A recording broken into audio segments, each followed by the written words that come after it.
Live हो गया। नमस्कार मित्रों, मैं महेंद्र अमूले।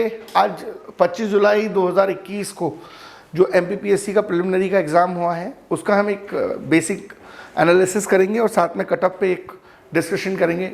आंसर शीट राज्य लोक सेवा आयोग बहुत जल्दी जारी करेगा और कटअप भी जारी करेगा, रिजल्ट भी इसका बहुत जल्दी आ जाएगा। बट उसके पहले जो आज पेपर हुआ है उसका पेपर का पूरा एनालिसिस करने के बाद किस तरीके का पेपर था, कहाँ से कौन से टॉपिक्स, कितने क्वेश्चंस कवर हुए, सारी चीज़ों पे हम एक जनरल ओपिनियन और डिस्कशन करेंगे। ठीक है, तो मैं स्टार्ट करता हूँ पहले क्वेश्चन से। इंग्लिश में है, मैं हिंदी बोल दूंगा यहाँ से और थोड़ा ब्रीफ कर दूंगा उसका। ठीक है, मेरा जो व्यक्तिगत तौर पर मानना है कि पेपर थोड़ा सा टफ था और सिली मिस्टेक्स और ह्यूमन एरर काफ़ी हुई होगी पेपर के दौरान। बाकी ओवरऑल जो पढ़ाई करके गया था उसका पेपर अच्छा रहा होगा। कटअप पे डिस्कशन करेंगे बाद में इस चीज़ पर विस्तृत तरीके से। पहले क्वेश्चन पे आते हैं हम। सेट आप देख लीजिएगा किसके पास कौन सा सेट है। मैं क्वेश्चंस इस तरीके से आपको करा दूंगा कि आप अपने सेट में इत्मीनान से वो क्वेश्चंस का एरा वहाँ पे ढूंढ लेंगे। तो what % of total forest area Madhya Pradesh teak trees are found. Hindi में यह है कि मध्य प्रदेश में कुल वनों के प्रतिशत भाग पर सागौन वन पाए जाते हैं। जब मैंने आपको फॉरेस्ट टॉपिक पढ़ाया था अपने MP वाले वीडियो में, हमने कोशिश की थी मैराथन के माध्यम से, तो वहाँ मैंने डायरेक्टली आपको ये चीज़ मेंशन की थी कि भाई आप याद रखना भाई, सागौन या जो टीक है वो पूछ सकता है, पूछा भी है। तो मध्य प्रदेश में इसका जो परसेंटेज है वो है 17.88।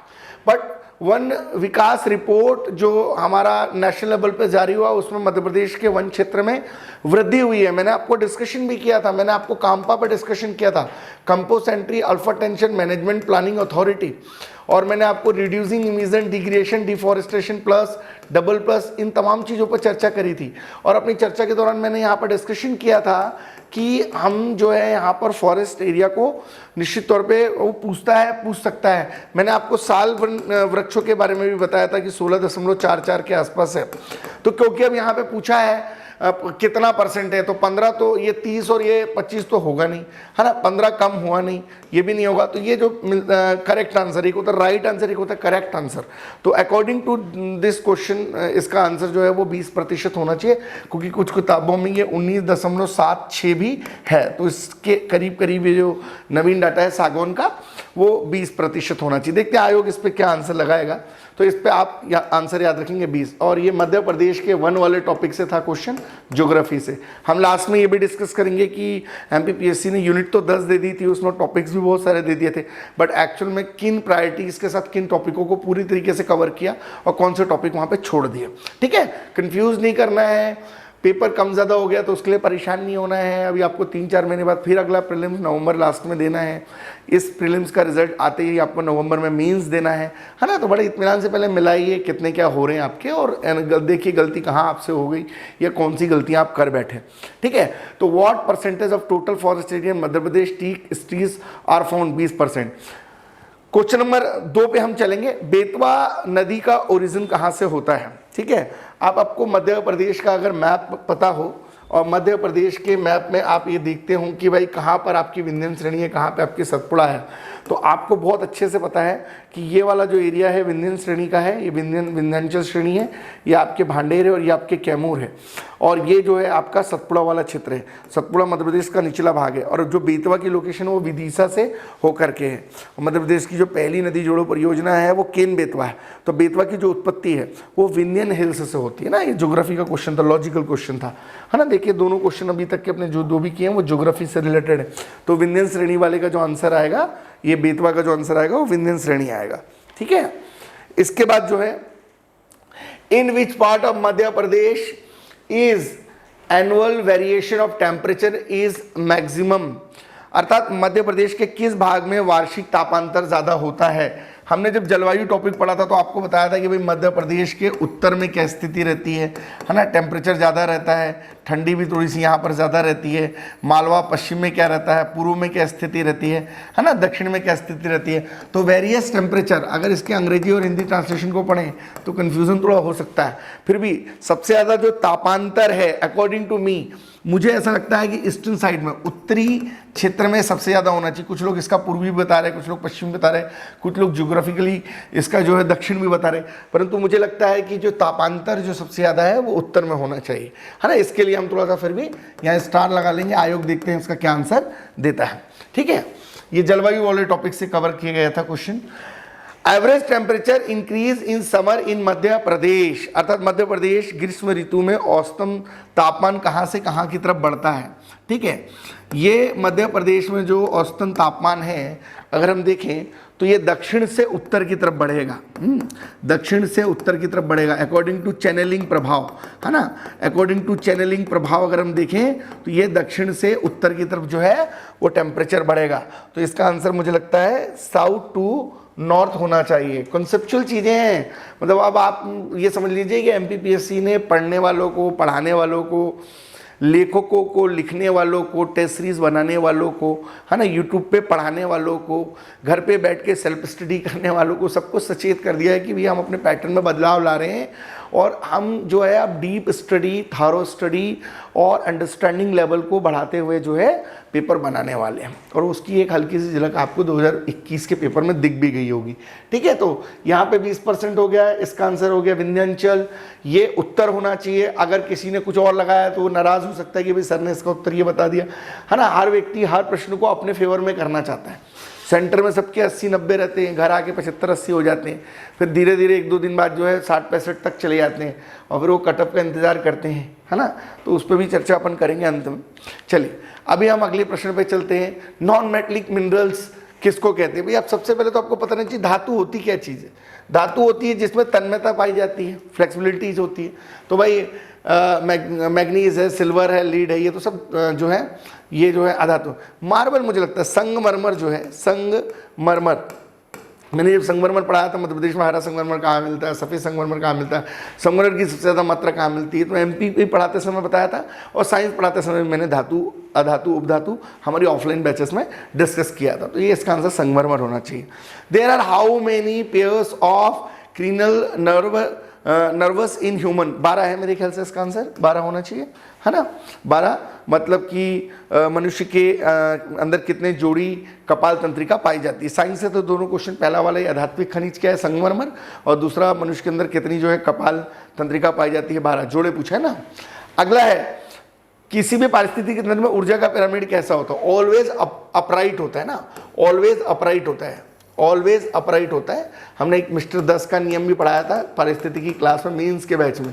ठीक है, अच्छा क्वेश्चन है, पर्यावरण पारिस्थितिकी से ये ऑलवेज सीधा होता है। अगला है मोनोसोडियम ग्लूटामेट MSG का उपयोग क्यों किया जाता है? किसी भी आप रेस्टोरेंट या बड़े होटल में जाएंगे और वहाँ पे जब आप कुछ खाने पीने की चीज़ मंगाएंगे तो वो लोग क्या करते हैं कि एक प्रकार का आप ये कह सकते हैं इन्हेलर के तौर पर, फ्लेवर इन्हेलर के तौर पर जो है MSG का यूज़ करते हैं स्वाद बढ़ाने के लिए। मुझे लगता है इसका आंसर स्वाद बढ़ाने के लिए ये आना चाहिए, स्वाद बढ़ाने के लिए जो है इसका यूज़ किया जाता है। ठीक है, एक बार फिर भी देख लेंगे। ठीक है, और 100% ब्रह्मज्ञानी तो कोई नहीं होता। हमारी कोशिश है कि हम जितनी हमारी क्षमता है हम उतनी चीज़ें यहाँ पे आपको डिस्कस कर दे रहे हैं, और जो आप यहाँ पर एनालिसिस करके सेल्फ लेवल पे खुद समझ सकते हैं कि गलती आखिर आपसे कहाँ हुई। एग्ज़ाम हॉल का जो टेम्परामेंट रहता है वो थोड़ा डिफरेंट रहता है ना। यहाँ पर डिस्कशन करना एक अलग चीज़ है और परीक्षा हॉल में बैठकर पेपर करना वो बिल्कुल अलग चीज़ है ना। लेकिन जो पढ़ के गया है निश्चित तौर पर उससे पेपर बना है। आपदा प्रबंधन जो एक्ट है वो कब बना, बोला है ना, कब बना, लागू नहीं। The disaster management act was made in 2005 में बना ना आपदा प्रबंधन। अभी ये क्या है, चर्चा में भी था, ये जो सेंडई फ्रेमवर्क आई है, सेंडई फ्रेमवर्क, और सेंडई फ्रेमवर्क जो 2015 से 2030 तक है, और इसमें साफ साफ कहा गया है कि पूरी दुनिया में जो है इस प्रकार के डिजास्टर को रोका जाएगा। और इसी नाते जो है वो डिजास्टर मैनेजमेंट एक्ट 2005 में आया था। ये पूछता लागू कब से हुआ, तो 2006 लगाते ना, तो ये अक्टूबर 2005 से, मुझे डेट तो एग्जैक्टली याद नहीं लेकिन शायद 12 अक्टूबर 2005 से जो है डिजास्टर मैनेजमेंट एक्ट जो है बना था। तो ये डिजास्टर वाले टॉपिक से इन्होंने पूछा, ये भी हमने पढ़ाया, डिस्कस किया है क्लास में। थोड़ा कंसंट्रेट रहना पड़ेगा भैया ना। टाइम पास के लिए तैयार करोगे, लूसेंट गाइड से पढ़ लोगे, कहीं के भी नोट्स उठा के पढ़ लोगे, कुछ भी कर लोगे तो अब पीएससी नहीं निकलने वाली। पीएससी निकालना तो आपको प्रॉपर पढ़ना पड़ेगा, कंसंट्रेट माइंड से, टेक्स्ट बुक्स पढ़नी पड़ेंगी, अच्छा थारो स्टडी करना पड़ेगा, डिटेल एनालिसिस करके लिखना पड़ेगा। Which of the following disease in the related to the corona virus, कोविड-19, सॉर्स और ये तीनों जो है, ऑल ऑफ द एबो आएगा इसका आंसर। इसमें कई लोगों ने कोविड-19 लगा दी ना, एक्स्ट्रा दिमाग चला लिया तो ये क्वेश्चन बनता हुआ जो है गड़बड़ हो गया ना। तो एक्स्ट्रा दिमाग जो है थोड़ा नहीं चलाना चाहिए एग्जाम हॉल में, ठीक है। इसके बाद जो है हम अपनी अगली चर्चा करेंगे, ये कोरोना वायरस से संबंधित तीनों हो गए ना, मर्स भी हो गया, सॉर्स भी हो गया, कोविड-19 भी हो गया, तीनों है। माध्यमिक मेमोरी कौन सा नहीं है, which is not type of secondary memory. अब आपको पता होना चाहिए भैया, रेम जो होता है वो प्राथमिक मेमोरी है, तो बोल रहा क्या नहीं है, तो क्या भैया प्राइमरी है, तो पूछ रहा क्या नहीं है, तो ये नहीं है, बाकी पढ़ने की जरूरत ही नहीं है ना। बचपन का क्वेश्चन है, बचपन में पढ़ा होगा कंप्यूटर थोड़ा बहुत, है ना। तो रैंडम एक्सेस मेमोरी जो है वो सेकेंडरी मेमोरी नहीं है। What is the XML stand for, last year MPPSC पहले भी इसको क्वेश्चन को पूछ चुकी है। एक्सटेंसिबल मार्कअप लैंग्वेज, है ना, एक्सटेंसिबल मार्कअप लैंग्वेज, ये है इसका आंसर, ठीक है। इसके बाद जो है हम अपने अगले पड़ाव पे चलते हैं, अगले क्वेश्चंस की तरफ चलते हैं, है ना। पड़ाव दर पड़ाव हम डिस्कशन सारा कर रहे हैं यहाँ पे। अभी तक के जो भी क्वेश्चन हमारे हुए हैं आपने देखा, ये हमने सागौन वाला डिस्कस किया 20%, बेतवा नदी विंध्याचल वाला किया, टेम्परामेंट जलवायु वाले दोनों क्वेश्चन डिस्कस किए। MP की जलवायु से 2 क्वेश्चन थे, ये धातु अधातु से क्वेश्चन था, अधातु जो है संगमरमर, ये मनुष्य के जो है कपाल कितने जोड़े में होते हैं 12, ये क्वेश्चन था। पारिस्थितिकी से क्वेश्चन था कैसा होता है, ये अजीबोगरीब क्वेश्चन दे दिया था, है ना। MSG वाला स्वाद फ्लेवर वाला, ये पोषण टॉपिक से था। इसके बाद ये डिजास्टर मैनेजमेंट 2005 डिजास्टर टॉपिक से था। ये कोविड-19 करंट अफेयर्स और हेल्थ पॉलिसी से रिलेटेड टॉपिक था, है ना। यूनिट 7 खूब आई हुई है, वो दिख नहीं रही है आपको लेकिन आई हुई है। ये माइक्रोवेव्स जो हैं, ये जो इंडियन रिमोट सेंसिंग टॉपिक हम पढ़ाते हैं, IRS पढ़ाते हैं, और इलेक्ट्रॉनिक्स टॉपिक पढ़ाते हैं, उसमें डिटेल में हम पूरा मेंस में इसको बताते हैं। अभी तो बस आप इतना याद रखो कि इसका मेरे अनुसार जो आंसर है वो 1 गीगाहर्ट्ज से 300 गीगाहर्ट्ज होना चाहिए, ठीक है। अब देखो आयोग इसका क्या आंसर देता है, ठीक है। तो अकॉर्डिंग टू मी ये आंसर होना चाहिए। Blowfish is a type of, blowfish is a type of, इसका आ जाएगा सिमेट्रिक एनक्रिप्शन ऑफ एल्गोरिथम। ये जो है ये भी चर्चा में भी था टर्म, है ना। UPSC भी इस पे क्वेश्चन पूछ चुकी है। तो ये ब्लोफिश जो है इंपॉर्टेंट है, इसका पहला वाला आएगा। करंट अफेयर्स से भी जोड़ के पूछा है चीज़ों को, कनेक्टिविटी के साथ पूछा गया है ना। पूमा ये भी इंपॉर्टेंट है, ये भी करंट अफेयर्स से रिलेटेड टॉपिक है ना। ये जो जनरल इलेक्ट्रिकल कंपनी है वो ऑटोमोबाइल के सेक्टर में काम करती है, ये कंपनी जो है बेसिकली ये programmable universal machine for assembling इसका यूटिलाइजेशन करती है। और जनरल मोटर्स ने जो ऑटोमोबाइल के कंपोनेंट्स है जो है उसको जो है मैनेज करने के लिए पूमा मूवमेंट आज से कई साल पहले चलाया था। तो ये वो चीज़ रोबोटिक्स टॉपिक से इन्होंने यहाँ पे पूछ ली, है ना। 2011 के अनुसार which district Madhya Pradesh having the highest sex ratio, है ना। बालाघाट है, जनरल क्वेश्चन है, सबने किया होगा। अरे ऐसे क्वेश्चन कोई गलत कर रहा है वो परीक्षा से अपने आप बाहर है ना। लोगों ने गलती यही करी है, जो आता है वो गलत करके आ गए, जो नहीं बन रहा तो वो ऑलरेडी गलत हो गया, तो इसलिए स्कोर कार्ड जो है थोड़ा कम हो गया। अभी घबराहट में हैं लोग, लेकिन आपको घबराना नहीं है, घबराने से काम नहीं चलेगा। आपको जो है परिस्थितियों को समझना पड़ेगा कि किस तरीके का बदलाव चाहिए, और जिस तरीके का बदलाव चाहिए आपको अपने अंदर परिवर्तन लाना पड़ेगा पढ़ने के तरीके में, है ना। मैंने बोला ना ये पेपर इंडिकेशन है पढ़ने वालों के लिए, सेल्फ स्टडी कोचिंग जाके पढ़ने वालों के लिए, है ना, बाहर कहीं पढ़ के आने वाले लोगों के लिए, लाइब्रेरी में बैठ के पढ़ने वालों के लिए, साथ ही पढ़ाने वालों के लिए भी कि आप भी अपने पढ़ाने के तरीके में कहीं ना कहीं बदलाव करें। साथ ही साथ लेखकों के लिए, ऑथर्स के लिए, मोटिवेटेड जो बिहेवियर करके लोगों को मोटिवेट करते हैं यूट्यूब पे, उनके लिए, तो ये सब के लिए एक चैलेंज है। ये एग्ज़ाम ने बहुत कुछ बताया है, इससे हमको सीखने की ज़रूरत है, ठीक है। और उतार चढ़ाव, अप एंड डाउन्स तो खैर आते ही रहते हैं, उनसे घबराना नहीं चाहिए कतई अपने को। Growth rate of crop sector of Madhya Pradesh for year 2016-17, पुराना डाटा पढ़ लिया, लोगों को नया वाला इकोनॉमी का पता नहीं होता, वो पुराना पूछ लिया उन्होंने। अब इसमें कंट्रोवर्सी होगी, क्वेश्चन देखना कम ज़्यादा होगा। हालांकि 2016-17 में जो है ये जो था ये करीब करीब था 31.73, है ना, 16 में, और ये हो गया था फिर ये 34.14, और अभी जो 2020-21 है इसमें कुछ गिरावट आके गई थी, ये 27.09 हो गया था। तो जो बेसिकली इस टॉपिक को पूछने के पीछे मंशा ये है कि मध्य प्रदेश सरकार को लगातार कृषि कर्मण अवार्ड मिला है, और फसल क्षेत्र में भी मध्य प्रदेश की एक बहुत अच्छी डेवलपमेंट ग्रोथ रही है, और मध्य प्रदेश के फसल क्षेत्र की जो विकास दर है 16-17 में अपनी अच्छी स्थिति पे थी। तो ये क्योंकि मैंने बोला ना, जब भी चीज़ें डायरेक्ट नहीं आती तो जो उससे सिमिलर आंसर होता है उस पर टिक लगाना चाहिए। तो मुझे लगता है अकॉर्डिंग टू इकोनॉमिक सर्वे ये आंसर है। राज्य लोक सेवा आयोग किस परिस्थिति में अपना आंसर बनाता है और क्या देता है वो अभी आपको पता चलेगा, और देखते हैं, हम 1-2 दिन वेट कर लेते हैं। आयोग की आंसर सीरीज जो होगी वही मान्य होगी। अभी तो हम एक जनरल डिस्कशन कर रहे हैं, ठीक है, तो देख लेंगे इसको। अच्छा क्वेश्चन है, एमपी की इकोनॉमी जो आर्थिक विकास वाला टॉपिक है ना, वहाँ से क्वेश्चन पूछे। मैंने बोला अगर मध्य प्रदेश के यूनिट 1 से यूनिट 10 के सारे टॉपिकों को टॉपिक वाइज बिल्कुल माइनर चीज़ों को पढ़ के सेल्फ स्टडी करके कोई सिस्टमेटिक नोट्स आज इसी वक्त से बनाना चालू कर दे तो नवंबर में जो अगला प्री होना है ना 3-4 महीने बाद, वो उसका बहुत अच्छा जाएगा। और फिर नहीं तो फिर वही जो ढाक के 3 बात है ना, जितनी दवा दी गई मर्ज बढ़ता गया, वही अप्रोच अगर आपकी कंटिन्यू रहेगी तो फिर कुछ नहीं होने वाला है। सेल्फ स्टडी करना पड़ेगा, सेल्फ स्टडी का कोई विकल्प नहीं है। दुनिया की कोई कोचिंग, दुनिया का कोई टीचर, दुनिया का कोई किताब आपको नहीं बना सकता। आप खुद बना सकते हो और आपको सेल्फ स्टडी करना पड़ेगा। ये दिमाग में आप सेट कर लो। इस पेपर ने एक चीज़ बता दिया कि सेल्फ स्टडी करना बहुत ज़रूरी है, विदाउट सेल्फ स्टडी सब बेकार, ठीक। विच one of the following minerals और ओनली फाउंड इन मध्य प्रदेश, ठीक है। इसका आंसर तो मेरे ख्याल से डायमंड होना चाहिए ना। बहुत समय पहले एक पिक्चर भी आई थी हीरा पन्ना, है ना, उससे याद रखना। बहुत पन्ना और हीरा पन्ना के क्वेश्चन पूछ लिए इन्होंने, डायमंड आना चाहिए। ये क्वेश्चन पूछा है कि मध्य प्रदेश में कौन सा खनिज है सिर्फ मध्य प्रदेश में पाया जाता है ना, ये हीरा पन्ना। अभी क्या बंदर प्रोजेक्ट भी चल रहा है, मैंने बताया था। मध्य प्रदेश में साउथ अफ्रीका की कंपनी एक प्रोजेक्ट पे काम कर रही है, या और यहाँ बसकावा के जंगलों को लेकर भी ये चर्चा में है ना। तो कहीं ना कहीं पूछ लिया क्वेश्चन, किया ही होगा आपने। In which city of Madhya Pradesh tribal museum in situated, है ना। ये क्वेश्चन में कंट्रोवर्सी है ना, इंग्लिश पढ़ो हिंदी पढ़ो दोनों देखो। प्रश्न पूछा है जनजाति संग्रहालय किस शहर में स्थित है ना। अभी जो जनजाति संग्रहालय है एक तो भोपाल में भी, एक छिंदवाड़ा में भी है।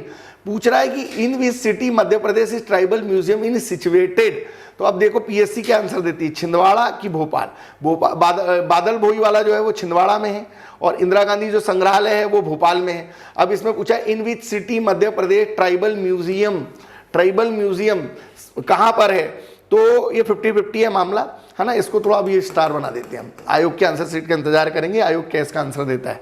आकांक्षा स्कीम इंपॉर्टेंट है, 2018 में चालू की गई थी। जो आईआईटी और नीट की कोचिंग होती है ना, खासतौर से आईआईटी और नीट के अंदर बढ़िया रिजल्ट परफॉर्मेंस बढ़ाने के लिए coaching for schedule tribe areas in student in competitive exam, specially in IIT and medical entrance, in engineering entrance. तो ये आकांक्षा स्कीम चलाई गई थी और ये ट्राइबल एरिया में चालू किया था मध्य प्रदेश सरकार ने आदिवासी अंचलों में शिक्षा को प्रोत्साहित करने के लिए।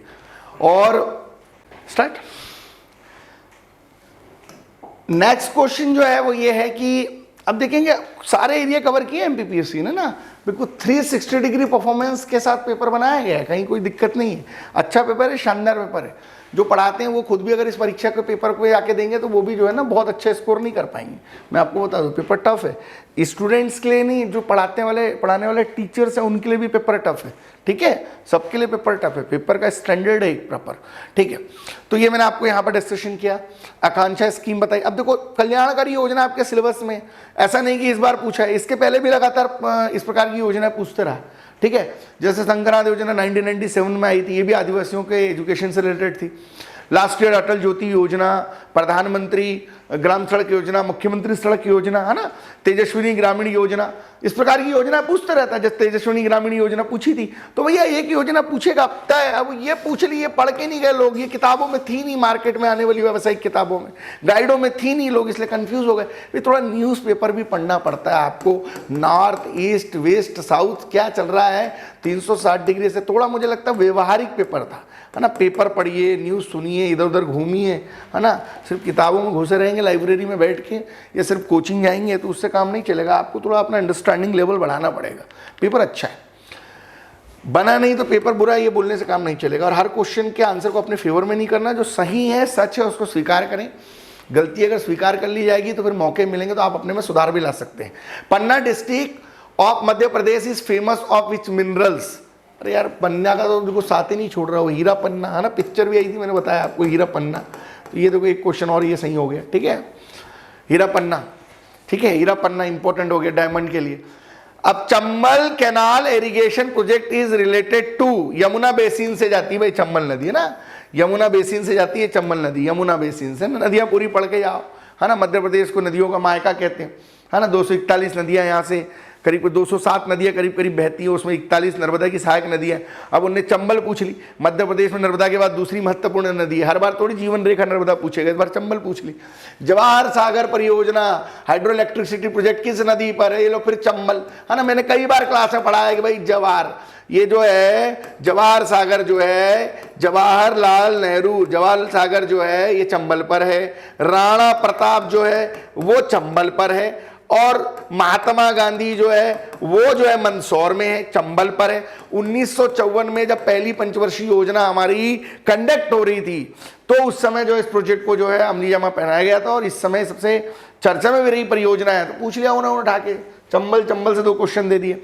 मेन क्रॉप ऑफ मध्य प्रदेश, मध्य प्रदेश की मेन क्रॉप क्या, बाजरा है नहीं, मक्का है नहीं, चावल है नहीं, भैया गेहूं है ना। मध्य प्रदेश की जो मुख्य फसल है वो है गेहूं है। गेहूं उत्पादन में लगातार हमको खाद्यान्न उत्पादन के लिए जो है कृषि कर्मठ अवार्ड भी ऑलरेडी गेहूं के उत्पादन को जो है बढ़ाने के लिए दिया गया है। हालांकि प्रति हेक्टेयर उत्पादकता पंजाब की ज़्यादा है, परंतु गेहूं में हमारा परफॉर्मेंस शुरू से अच्छा रहा है। तो ये निश्चित तौर पे, क्योंकि इस साल गेहूं का उत्पादन रिकॉर्ड उत्पादन हुआ है, तो रिकॉर्ड उत्पादन होने की वजह से जो है चीज़ें पूछी। मुझे लगता है हर क्वेश्चन की कहीं ना कहीं करंट से कनेक्टिविटी बहुत है, जो रहेगा चर्चे में वही आएगा पर्चे में। आता ट्रेडिशनल है, परंतु कंटेंट जो है उसका वो कहीं ना कहीं करंट अफेयर। पन्ना चर्चा में था, है ना, बसकावा के जंगलों की वजह से, हीरे की खदान की वजह से, है ना, और आपके बंदर प्रोजेक्ट की वजह से पन्ना से 2 क्वेश्चन। चंबल नदी घाटी परियोजना से 2 क्वेश्चन पूछ लिए, चंबल नदी से क्वेश्चन पूछ लिए, है ना। क्रॉप इंटेंसिटी में, सस्य गहनता में जो है गेहूं का उत्पादकता लगातार बढ़ रहा था, क्वेश्चन पूछ लिया वहां से। Which one of the following is commercial crop, कौन सी हमारी जो है वो वाणिज्यिक फसल नहीं है। शुगर केन गन्ना है, कॉटन कपास है, बनाना केला है, बाजरा नहीं है भैया। बाजरा जो है वो मोटा अनाज है, बाजरा जो है वो हमारी कमर्शियल क्रॉप नहीं है। ठीक है, अच्छा क्वेश्चन है। देखो भैया 25 क्वेश्चन में अब तक आपके कितने सही हुए हैं ना, यहाँ पे आपको खुद ही समझ में आ जाएगा पेपर निकल रहा है कि नहीं निकल रहा। आखिरी में कट ऑफ पर भी डिस्कस करूंगा मैं। वैसे जो आयोग का कट ऑफ होगा वो मान्य होगा, ये तो क्या हम लोग एक फॉर्मेलिटी के लिए जो है एक डिस्कशन कर रहे हैं कि भाई कहीं ना कहीं कितना कट ऑफ जाएगा। एक हमारा सेल्फ एनालिसिस हम अपने स्तर पर कर रहे हैं अपनी क्षमताओं के मुताबिक, परंतु अंतिम जो मुहर लगेगी वो तो राज्य लोक सेवा आयोग की लगेगी। पेपर में भी उन्होंने अपनी मुहर लगा दी, ले लिया परीक्षा 25 जुलाई को। अब वो रिजल्ट भी घोषित कर देंगे, नवंबर में मेंस भी ले लेंगे, अगली प्रीलिम्स भी कंडक्ट करा देंगे, और वो प्रभावित नहीं होने वाले हैं। आप प्रभावित हो रहे हो कोरोना से और परिस्थितियों से, है ना। तो आपको परेशान नहीं होना है, परिस्थितियों को अपने फेवर में बनाना है और बढ़िया पॉजिटिवली पढ़ना है भाई। कहीं भी पढ़ो, कोई भी कोचिंग में पढ़ो, किसी से भी पढ़ो, कोई भी किताब से पढ़ो, कहीं लाइब्रेरी में बैठ के पढ़ो, इंदौर जाओ, भोपाल जाओ, इलाहाबाद जाओ, दिल्ली जाओ, कहीं भी जाके पढ़ो, पढ़ाई करो भैया। पेपर के दिन अगर आपका पेपर नहीं बना तो कहीं भी पढ़ने से आपका कोई मतलब नहीं है। ठीक है, पढ़ाई पे ध्यान, मेन चीज़ फोकस 100% पढ़ाई पे 360 डिग्री के साथ। मौके छोटे होते हैं, अवसर छोटे होते हैं, परिणाम बड़े होते हैं, है ना। ये जो अवसर था इसको कई लोगों ने गवा दिया, बहुत अच्छा अवसर था। खैर, पता है मात्र जो है 100 पोस्ट के लिए जो है ना आपको 3, मतलब आपके मान के चलो कि जितनी पोस्ट उसके 15 गुने लोगों को बुलाते हैं। मतलब अगर 100 पोस्ट है तो 1500 लोग, तो मान लो अगर 300 पोस्ट है तो आप समझ लो 300 के जो है आपके मतलब लगभग जितनी पोस्ट है उससे 15 गुने लोगों को बुलाते हैं। उसमें फाइनली जो है वो 300 लोग इंटरव्यू कॉल करेंगे, और वो इंटरव्यू कॉल वालों में आपको आना है और फाइनली जो है सिलेक्ट होना है। तो आप ये समझ लो जितनी भीड़ है यहाँ पे, जो लोग पेपर दे रहे हैं, उस भीड़ से आप मत डरो। पढ़ने वाले बच्चे अलग होते हैं ना, वो दिख जाते हैं। खैर, ये हो गया। Match in the following status of their respectively chief ministers who became the prime minister of India। Narasimha Rao ji कहाँ से थे? अब यार इनकी एक किताब आई थी आनंद करके, इनसाइडर इन्होंने लिखी थी, बेसिकली आंध्र प्रदेश के थे। तो ये आंध्र प्रदेश यहाँ पे अगर नरसिम्हा राव पकड़ लिया आपने, थोड़ा बस सुना करो, बड़े बुजुर्गों से डिस्कशन किया करो, हर चीज़ किताब में नहीं मिलेगी। शालिनी वाधवा की एक किताब है पॉलिटी को लेकर, व्यवहारिक राजनीति, है ना, इस प्रकार की किताबें पढ़ा करो। सरला मलिक की एक किताब है राजनीति के नए आयाम। तो इस प्रकार की कुछ नई चीज़ों को या तो पढ़ना सीख लो या कुछ व्यवहारिक लोगों से बातचीत किया करो, तो कुछ चीज़ें आपकी के वैसे तैयार हो जाएंगी। अब नरसिम्हा राव जी का जो बैकग्राउंड रहा है वो आंध्र प्रदेश से रहा है। किसी भी आदमी को कम मत आको, हर आदमी को उसके क्षेत्र का कुछ ना कुछ नॉलेज रहता है, तो उस पर्टिकुलर आदमी के साथ मिलकर बैठकर बात करके उस क्षेत्र का नॉलेज लेने का, गेन करने का कोशिश करो। अब यहाँ पे अगर आप थोड़ा भी जानते हैं कि नरसिम्हा राव आंध्र प्रदेश से, अब जोड़, मुरारजी देसाई का संबंध जो है बम्बई से है ना। आपके देवगौड़ा जी है कर्नाटका वाले, है ना। चौधरी चरण सिंह, अभी इनके सुपुत्र अजीत सिंह जी नहीं रहे, ये उत्तर प्रदेश से संबंधित है ना। इसके नरेंद्र मोदी जी गुजरात है। अगर नरेंद्र मोदी भी आपको पता थे तो देखो तीनों ऑप्शन में, उन चारों ऑप्शन में उन्होंने नरेंद्र मोदी देकर रखा था। वो समझ गया था कि बच्चे ऐसे पकड़ लेगा। तो अब इसमें आप देख लो, मैच कर लो कौन सा आंसर है। पीवी नरसिम्हा राव जो है वो आपके आंध्र प्रदेश है, ये सेकंड नंबर है ना। उसके देखो मोरारजी देसाई जो है ये आपके बॉम्बे ये वाला। तो ये आज का आंसर मेरे ख्याल से डी आना चाहिए। देख लो आप, मिला लेना इसको, मैंने बता दिया कौन कहाँ से related. Which one of the following type of judges and can be the appointed in the Supreme Court? है ना, सुप्रीम कोर्ट में भैया आर्टिकल 124 में सुप्रीम कोर्ट है और इसमें एक मुख्य न्यायाधीश और 33 अन्य न्यायाधीश मिला के 34 न्यायाधीश है। और इसके अंदर इतने केस हैं, 3.5 करोड़ केस हैं। पूरी सुप्रीम कोर्ट सुबह से रात तक दिन भर काम करेगी और आजीवन काम करेगी तो भी केस नहीं निपटा पाएंगी। लेकिन कभी भी सुप्रीम कोर्ट तदर्थ न्यायाधीश बना सकती है, एडिशनल जज बनाने का पावर सुप्रीम कोर्ट को नहीं है। तो मेरे हिसाब से इसका answer is a true first वाला आना चाहिए और अतिरिक्त न्यायाधीश नहीं बना सकती है ना, ये सेकंड वाला जो गलत है। विच one of the following is centre public enterprises does not fall under the category of Maharatna list, है ना। एक चीज तो ये जान लो, नवरत्न जो है 1997 में आए थे, ये वो होते हैं जो 1000 करोड़ का फायदा कमा रहे हैं, मुनाफा कमा रहे हैं। 2010 में महारत्न का कॉन्सेप्ट आया था जहां से क्वेश्चन आया हुआ है। और इसमें वो आते हैं जो सालाना 2 से 3000 करोड़ की ग्रोथ के साथ आगे बढ़ रहे हैं। और कुछ मिनी रत्न होते हैं जो 1997 से हैं, अभी 74 के आसपास हैं। ये 200 से 300 करोड़ और 300 से 500 करोड़ ऐसी 2 श्रेणियों में बांटे गए। प्रश्न पूछा है कि निम्नलिखित में से कौन महारत्न नहीं है। भैया BHEL है, कोल इंडिया लिमिटेड है, इंडियन ऑयल कॉर्पोरेशन है, ऑयल इंडिया लिमिटेड नहीं है भैया, इसको क्रॉस कर दो। तो अगर आपको महारत्न वाला पूरा कॉन्सेप्ट पता है इकोनॉमी का, नवरत्न वाला कॉन्सेप्ट पूरा पता है, मिनी रत्न वाला पूरा कॉन्सेप्ट पता है, उसकी पूरी लिस्ट पता है, तो निश्चित तौर पे आप ये प्रश्न यहां पर कर जाते। नहीं पता है तो नहीं कर पाते। व्यवहारिक राजनीति से क्वेश्चन, व्यवहारिक न्यायपालिका से क्वेश्चन, व्यवहारिक अर्थव्यवस्था से question, applied polity, applied economy, पूरा का पूरा जनरल स्टडीज अप्लाइड हो रहा है। कंटेंट डेवलपमेंट पे काम करो, जितना अच्छा कंटेंट डेवलपमेंट होगा हम उसी अप्रोच के साथ आगे बढ़ेंगे। हमको जो भी स्टूडेंट कहीं ना कहीं पसंद करता है या पढ़ना चाहता है हमसे, तो उसका बहुत बड़ा कारण है हमारा कंटेंट बहुत सॉलिड है और हम एक प्री फोकस स्ट्रेटेजी को लेकर अलग से काम करते हैं, मेंस फोकस स्टडी को लेकर अलग से काम करते हैं, फाउंडेशन बैच की स्ट्रेटेजी को लेकर अलग काम करते हैं, अंडर ग्रेजुएट बैच की स्टडी को लेकर अलग काम करते हैं। उसमें भी हम पूरी अप्रोच ध्यान में रखते हैं कि किस तरीके से कंटेंट डेवलप किया जाए।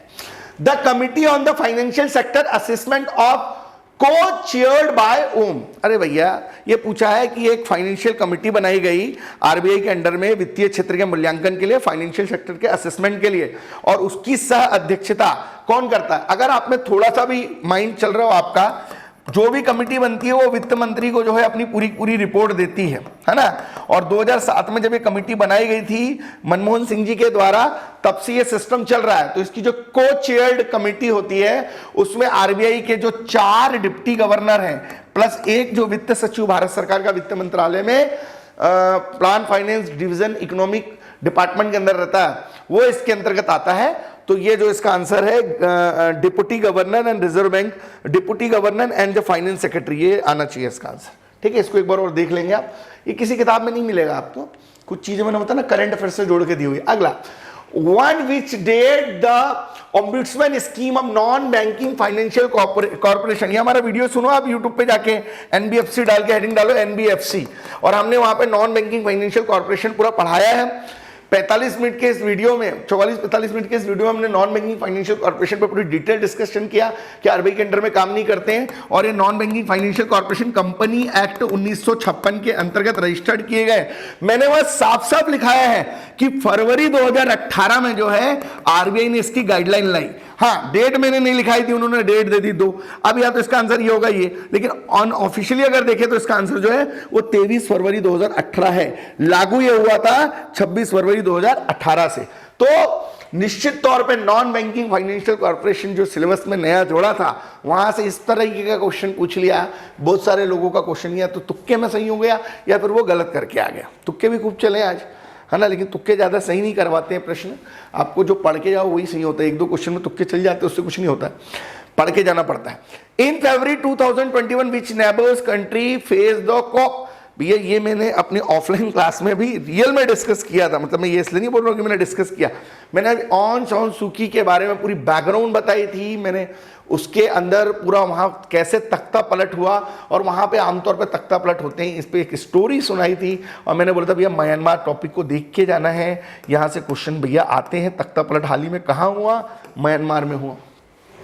ठीक है, Where does the headquarter of the International Olympic Committee of situated? अभी 23 जून को अंतर्राष्ट्रीय ओलंपिक दिवस मनाया गया। अभी टोक्यो में ओलंपिक दिवस चल रहे हैं, लगातार हम अपने 2 पदक जीत चुके हैं, एक गोल्ड भी हमारे पास आ गया है, एक हमारे पास जो है वो रजत भी आ गया है, और हम प्रोसेस में काम कर रहे हैं, है ना। तो ये इसका हेडक्वार्टर जो है लुसाने में ना, 1896 में पहली बार ओलंपिक हुए थे एथेंस में, अभी 2021 में जो टोक्यो में हो रहे हैं। ठीक है, हमारा भी एक बहुत बड़ा दल वहाँ पे गया हुआ है बड़े खिलाड़ियों के साथ, और काफ़ी उम्मीद कर रहे हैं कि वहाँ से जीत के आने वाले हैं हम। Who is the first Indian woman of win the individual Olympic medal? Karnam Malleswari. Sania Mirza हटा देते, सिंधु हटा देते, सानिया नेहवाल हटा देते, कर्णम मल्लेश्वरी वेट लिफ्टिंग में जीत के आई थी ये। ठीक है, जैसे इस बार वो साना मारू चरू जीत के आई ना, वो कितना बढ़िया काम करके आई, तो ये भी जीत के आई थी उस समय, कर्णम मल्लेश्वरी। कर्णम मल्लेश्वरी से क्वेश्चन आ गया, आपको पढ़ के जाता है, सोचता भी नहीं है, वो आ जाता है ना। खेलकूद से क्वेश्चन आए, यूनिट आर्ट से। Which is the highest award given by the Madhya Pradesh government in sports coach of maintained below? भैया मध्य प्रदेश का जो कोच होता है, मध्य प्रदेश में जो कोच होता है ना, उसको कौन सा अवार्ड देते हैं? विश्वामित्र अवार्ड देते हैं 1994 से। ठीक है, और ये विश्वामित्र अवार्ड जो है, मैंने बताया था वो करंट अफेयर्स की क्लास में, एक राणा है उनको मिला था, और एक चौहान है उनको मिला था। मैंने क्लास में पढ़ाया भी था डिटेल में, आप मेरे करंट अफेयर्स की क्लास में देख सकते हैं इसको। बहुत सारी चीज़ें कनेक्टिविटी तरीके से आती हैं। आप क्या करते हैं वहाँ पे, कहीं ना कहीं अपने कमिटमेंट से पीछे हट जाते हैं, इसलिए चीज़ें गलत हो जाती हैं। उस पर भी मैं एक अलग से वीडियो बना के डिस्कशन करूँगा। अभी तो मेरा लक्ष्य है कि भैया मैं पेपर एनालिसिस कर दूँ। विश्वामित्र अवार्ड खेलकूद से आगे देखिए, है ना, हमेशा आता रहता, पुराना क्वेश्चन है मध्य प्रदेश पीएससी में।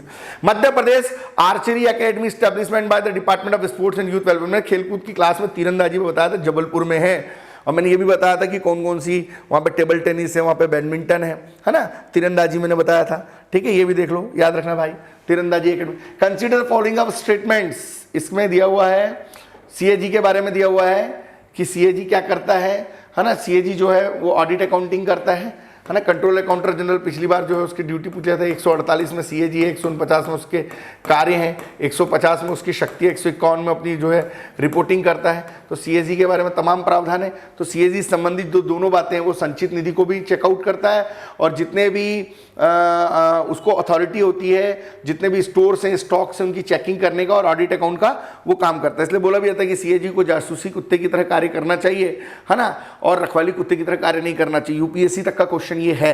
और बाबा साहब अम्बेडकर जी ने कहा था कि नियंत्रक महालेखा परीक्षक जो है भारत का सबसे शक्तिशाली और पावरफुल पद है, क्योंकि 1919 के एक्ट से सृजित हुआ था। इसके 100 साल पूरे हो रहे हैं, तो निश्चित तौर पर यहां से क्वेश्चन ये बन गया है।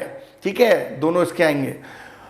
Vice chairman of NITI Aayog कौन थे पहले? ये मैंने करंट अफेयर्स में पढ़ा था, अरविंद पनगड़िया। आप मेरा अभी भी वीडियो देखें करंट अफेयर्स का, आपको मिल जाएगा अरविंद पनगड़िया। मैंने आपको अरविंद पनगड़िया का फोटो दिखाया था, और मैंने बताया था कि अभी कौन है, अभी राजीव कुमार है, इसके पहले कौन थे, सिंधु कुल्लर इसकी सीईओ थी, अमिताभ कांत सीईओ बने, और अरविंद पनगड़िया। ये क्वेश्चन पूछ लिया, बताओ, बोलता कितना सरल क्वेश्चन है।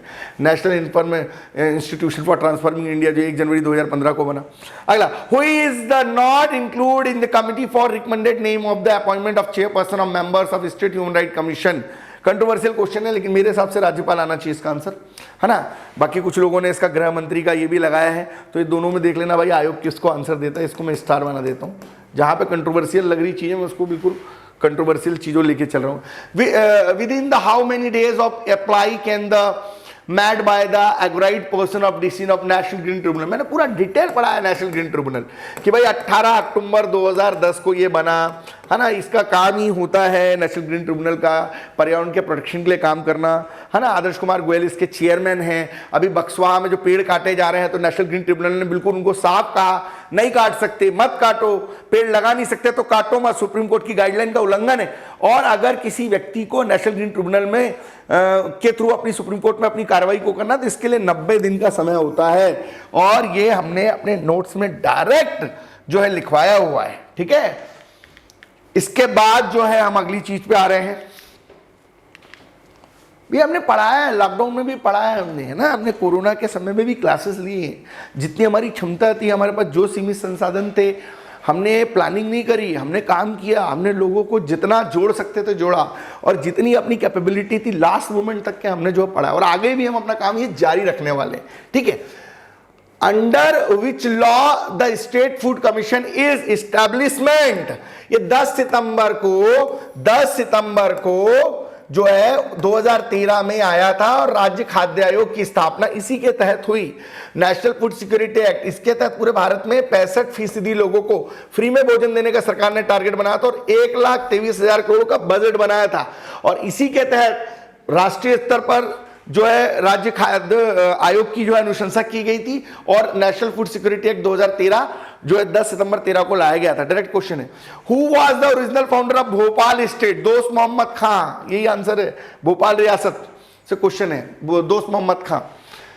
बाद में जो भोपाल रियासत है वो विंध्य प्रदेश सी में जुड़ गई थी। हम मध्य प्रदेश के गठन के समय बताया, तो उन्होंने डायरेक्ट लिखा है, जब मध्य प्रदेश का पुनर्गठन पढ़ा रहे तो दोस्त मोहम्मद खां का नाम भी हमने अपने वीडियो में लिया। आप सुन सकते हैं, हमारे सिर्फ वीडियो सुन लेते ना। 65 से 68 क्वेश्चन हमारे सिर्फ मैराथन क्लास से डायरेक्ट हैं। आप पूरे हमारे 16 से 17 वीडियो और उसके पहले के 9 वीडियो सुन लो। ये पूरे 25 वीडियो से हमारे 65 से 68 क्वेश्चन डायरेक्ट हैं। आप देखो, सुनो। वर्ल्ड ज्योग्राफी वाले से तो हमारे पूरे 6 क्वेश्चन आए हुए हैं, जो हमने 2 दिन पहले बनाया था। खैर, अगला, where was the capital of Raja Veer Singh Deo? भैया, राजा वीर सिंह देव जो है उनकी कैपिटल क्या थी? देखो भाई, किताब में अगर डिटेल जाओगे तो इनका जो कोरोनेशन हुआ था वो गहोरा में हुआ था, है ना। और जो बेसिकली बांधवगढ़ है, ये बाद में उन्होंने अपनी कैपिटल बनाया था। अब आयोग किस चीज को आंसर बनाता है, ये देखने लायक बात होगी। इसको हम अभी स्टार बना देते हैं, आयोग के पाले में डाल देते हैं चीज। लेकिन राजा वीर सिंह देव, मेरे हिसाब से बांधवगढ़ होना चाहिए। कारण मैं बता रहा हूँ क्यों, क्योंकि बांधवगढ़ जो उमरिया वाला पूरा बेल्ट है, वहां के राजा थे, और व्याघ्र राज वगैरह की जो पूरा का पूरा बैकग्राउंड है इन्हीं से जुड़ा हुआ है। और जो है इन्होंने 2 राजधानियां बनाई थी, अपनी उत्तरी राजधानी गहोरा को बनाया था और दक्षिणी राजधानी बांधवगढ़ को बनाया था। और यहीं पर जो है 32 पहाड़ियों से घिरा हुआ बांधवगढ़ राष्ट्रीय उद्यान भी है, जो पूरे भारत में सर्वाधिक पॉपुलेशन डेंसिटी वाला जो है बाघ के लिए जाना जाता है। और राजा वीर सिंह बहुत इंपॉर्टेंट है, राजा वीर सिंह देव, ये हमने पढ़ाया भी था जब 1857 की क्रांति वाला टॉपिक हम मध्य प्रदेश में पढ़ा रहे थे। Who said that victory of Mandu was the key of victory of south? अमीर खुसरो। 7 सुल्तानों का समय देखा है, 7 सुल्तानों का समय देखा है, अमीर खुसरो का स्टेटमेंट है ये ना।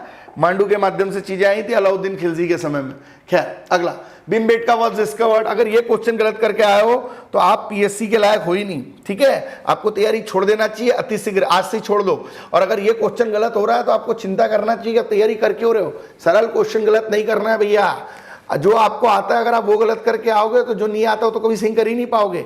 ये विष्णु वाकटकर जी है ना, इनका शताब्दी वर्ष मना रहा है। 1958 में इन्होंने खोज की थी, और विष्णु वाकटकर जी का शताब्दी ईयर मनाया जा रहा है। भीमबेटका 2003 में यूनेस्को की सूची में शामिल किया गया। हमने अपने वीडियोज में भीमबेटका पे डिटेल डिस्कशन किया है। अभी तो हम जो है ना अगली जो प्रीलिम्स की पेड क्लास लाने वाले हैं प्रोफेशनल तरीके से, इसमें यूनिट 1 से लेकर यूनिट 10 बिल्कुल टॉपिक वाइज एनालिसिस किया जाएगा, मल्टीपल चॉइस क्वेश्चंस और टेस्ट सीरीज के साथ। अभी से ही बिल्कुल प्लान करेंगे, 1 अगस्त से जो स्टार्ट करेंगे इसको हम ऑनलाइन। तो ये जो है आपका 30 अक्टूबर तक के कंटिन्यू प्रीलिम्स चलेगा हमारा। साथ ही साथ हमारा मेंस का लाइव आंसर राइटिंग बैच भी लॉन्च करेंगे, और एक फाउंडेशन बैच जो है प्री प्लस मेंस भी हम लॉन्च करेंगे। पूरा हम आपको यूट्यूब पे बताएंगे डिटेल में। अभी हम यहाँ पे डिस्कशन कर लेते हैं। Which is the most common tribe in the Madhya Pradesh? अरे कई बार बताया, डायरेक्ट बताया यार, वीडियो में देख लो। जनजाति वाला भील है, भील के बाद जो है गोंड है, और गोंड के बाद जो है वो कोल है, ठीक है। मध्य प्रदेश में 40-45 लाख के आसपास जो है भील है। लगभग कई किताबों में 70 लाख भी पॉपुलेशन मिलती है। 35-40 लाख के आसपास गोंड है, बाकी का जो 18-20 लाख है कोल है। तो इसका आंसर आएगा भील, भील भील भील भील, सबसे ज्यादा भील है, याद रखेंगे। ये हमने पढ़ाया, डिस्कशन किया, हमारी क्लास का हिस्सा रहा है, ठीक है। देखिए क्या है, स्टेपी प्रदेश, ये हमारे वर्ल्ड ज्योग्राफी की क्लास में हमने पढ़ा है। स्टेपी प्रदेश जो है, ये स्टेपी, ये प्रेरीज हमने बताया था यूनाइटेड स्टेट ऑफ अमेरिका में। प्रेरीज, आप हमारा वर्ल्ड ज्योग्राफी का वीडियो देखें। वर्ल्ड ज्योग्राफी में हमने 7 कंटिनेंटल और 4 महासागर जब बताए, हमने प्रेरीज बताया अमेरिका में, स्टेपीज रशिया में, वेल्ड्स जो है ये साउथ अफ्रीका, और डाउन्स जो है वो ऑस्ट्रेलिया। ऑस्ट्रेलिया मैप बनाते समय डाउन्स लिखा है वहां, पंपास, ये वो सब पढ़ाया था हमने। पूरे घास के मैदान जितने भी है ना, टेम्परेट, जितने भी शीतोष्ण कटिबंधीय क्षेत्र में पूरे घास के मैदान पाए जाते हैं। और क्योंकि आपके पाठ्यक्रम में डायरेक्ट सिलेबस में था, इसलिए अकॉर्डिंग टू सिलेबस पेपर बना है। जितनी भी टेम्परेट शीतोष्ण कटिबंध से संबंधित चीजें हैं वैश्विक स्तर पर वो यहाँ पे पूछ ली। अगर एक भी पता है कि प्रेरीज अमेरिका और डाउन्स ऑस्ट्रेलिया, तो ये अपने आप इसको टिक लगा लेते, कोई बड़ा ही मैटर नहीं था यहाँ पे। ठीक है क्या, ये हो जाता आपसे बिल्कुल आराम से। Which one of the following state has the maximum area under the teak? सबसे ज्यादा सागौन कहाँ है? मैंने खुद ने जो है पढ़ाते समय बताया था कि भाई पिछले पुराना आंकड़ा जो है वो आंध्र प्रदेश था 2019 तक। अभी 2020 में जो है सागौन का प्रतिशत जो है 17.88 से बढ़कर जो है 19.77 हो गया। और भारत में जो अभी वन विकास रिपोर्ट आई है उसमें क्षेत्रफल में जो 77,000 हमारा वर्ग किलोमीटर एरिया था उसमें करीब करीब 68 वर्ग किलोमीटर एरिया में इजाफा हुआ है। और भारत में सबसे ज्यादा जो है सागौन या जो टीक है वो मध्य प्रदेश में है ना। तो पहला क्वेश्चन भी सागौन से था 20%, और ये क्वेश्चन भी है। लूसेंट वगैरह में आंध्र प्रदेश दिया है, कई लूसेंट पढ़ के मर गए यहाँ पर, है ना, उनका गलत हो गया। इसलिए थोड़ा करंट अफेयर्स से जोड़ के पढ़ो ना, वन विकास रिपोर्ट वगैरह भी देख लिया करो। लाइब्रेरी में लूसेंट लेके बैठने से जो है पूरी तरीके से काम नहीं हो पाएगा, आपको जरा थोड़ा पढ़ना पड़ेगा, अच्छी टेक्स्ट बुक्स देखनी पड़ेगी ना। चलिए अगला क्वेश्चन, ये फॉरेस्ट टॉपिक जो आपका एनवायरमेंट इश्यूज है, कौन कौन से जो हैं, ये आंशी, बिल्कुल ये यूपीएससी क्वेश्चन, आंशी कर्नाटक में है ना। ये नेक्स्ट वाला जो जोड़ी बनाने में दिया हुआ है आपके, ये आपके बालपक्रम जो है नॉर्थ ईस्ट में मेघालय में है, हेमिस ये लद्दाख में है। ये जो चंदौली है ना ये महाराष्ट्र से लगा हुआ है भैया, ये हमारे आसपास के एरिया का चंदौली। ये अगर आपको दो ये पता कि ये गलत है तो ये गलत है, तो चंदौली महाराष्ट्र में, तो गुजरात दिया है, मिल जाएगा आपको, बन जाता। Which is the known as the storehouse of India minerals? Oh my God, छोटा नागपुर, ये तो गलत करने की बनती नहीं है। ये छोटा नागपुर वाला एरिया है, और ये छोटा नागपुर वाले एरिया में ये वाला जो है पूरा जो क्षेत्र है ये आपका रांची है, ये पूरा हजारीबाग है, यहाँ से दामोदर नदी निकलती है, और पूरे हिंदुस्तान का जितना भी मिनरल है, पूरा खनिज है, ये छोटा नागपुर। छोटा नागपुर को भारत का रूर क्षेत्र कहा जाता है। जर्मनी में एक शहर है जिसका नाम रूर है, और वो खनिजों के लिए जाना जाता है। छोटा नागपुर एक ऐसा क्षेत्र है जहां पूरे रांची में धात्विक खनिज मिलेगा, पूरे हजारीबाग में अधात्विक खनिज मिलेगा, और बीच से होकर दामोदर नदी जाएगी।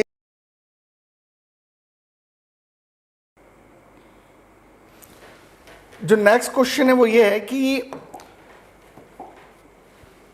पंजाब, हरियाणा, उत्तर प्रदेश में वीट प्रोडक्शन स्टेट के तौर पे जाना जाता है। निश्चित तौर पे पंजाब है, हरियाणा है, उत्तर प्रदेश है, इसको जो है वीट प्रोडक्शन या गेहूं प्रोडक्शन के लिए जाना जाता है।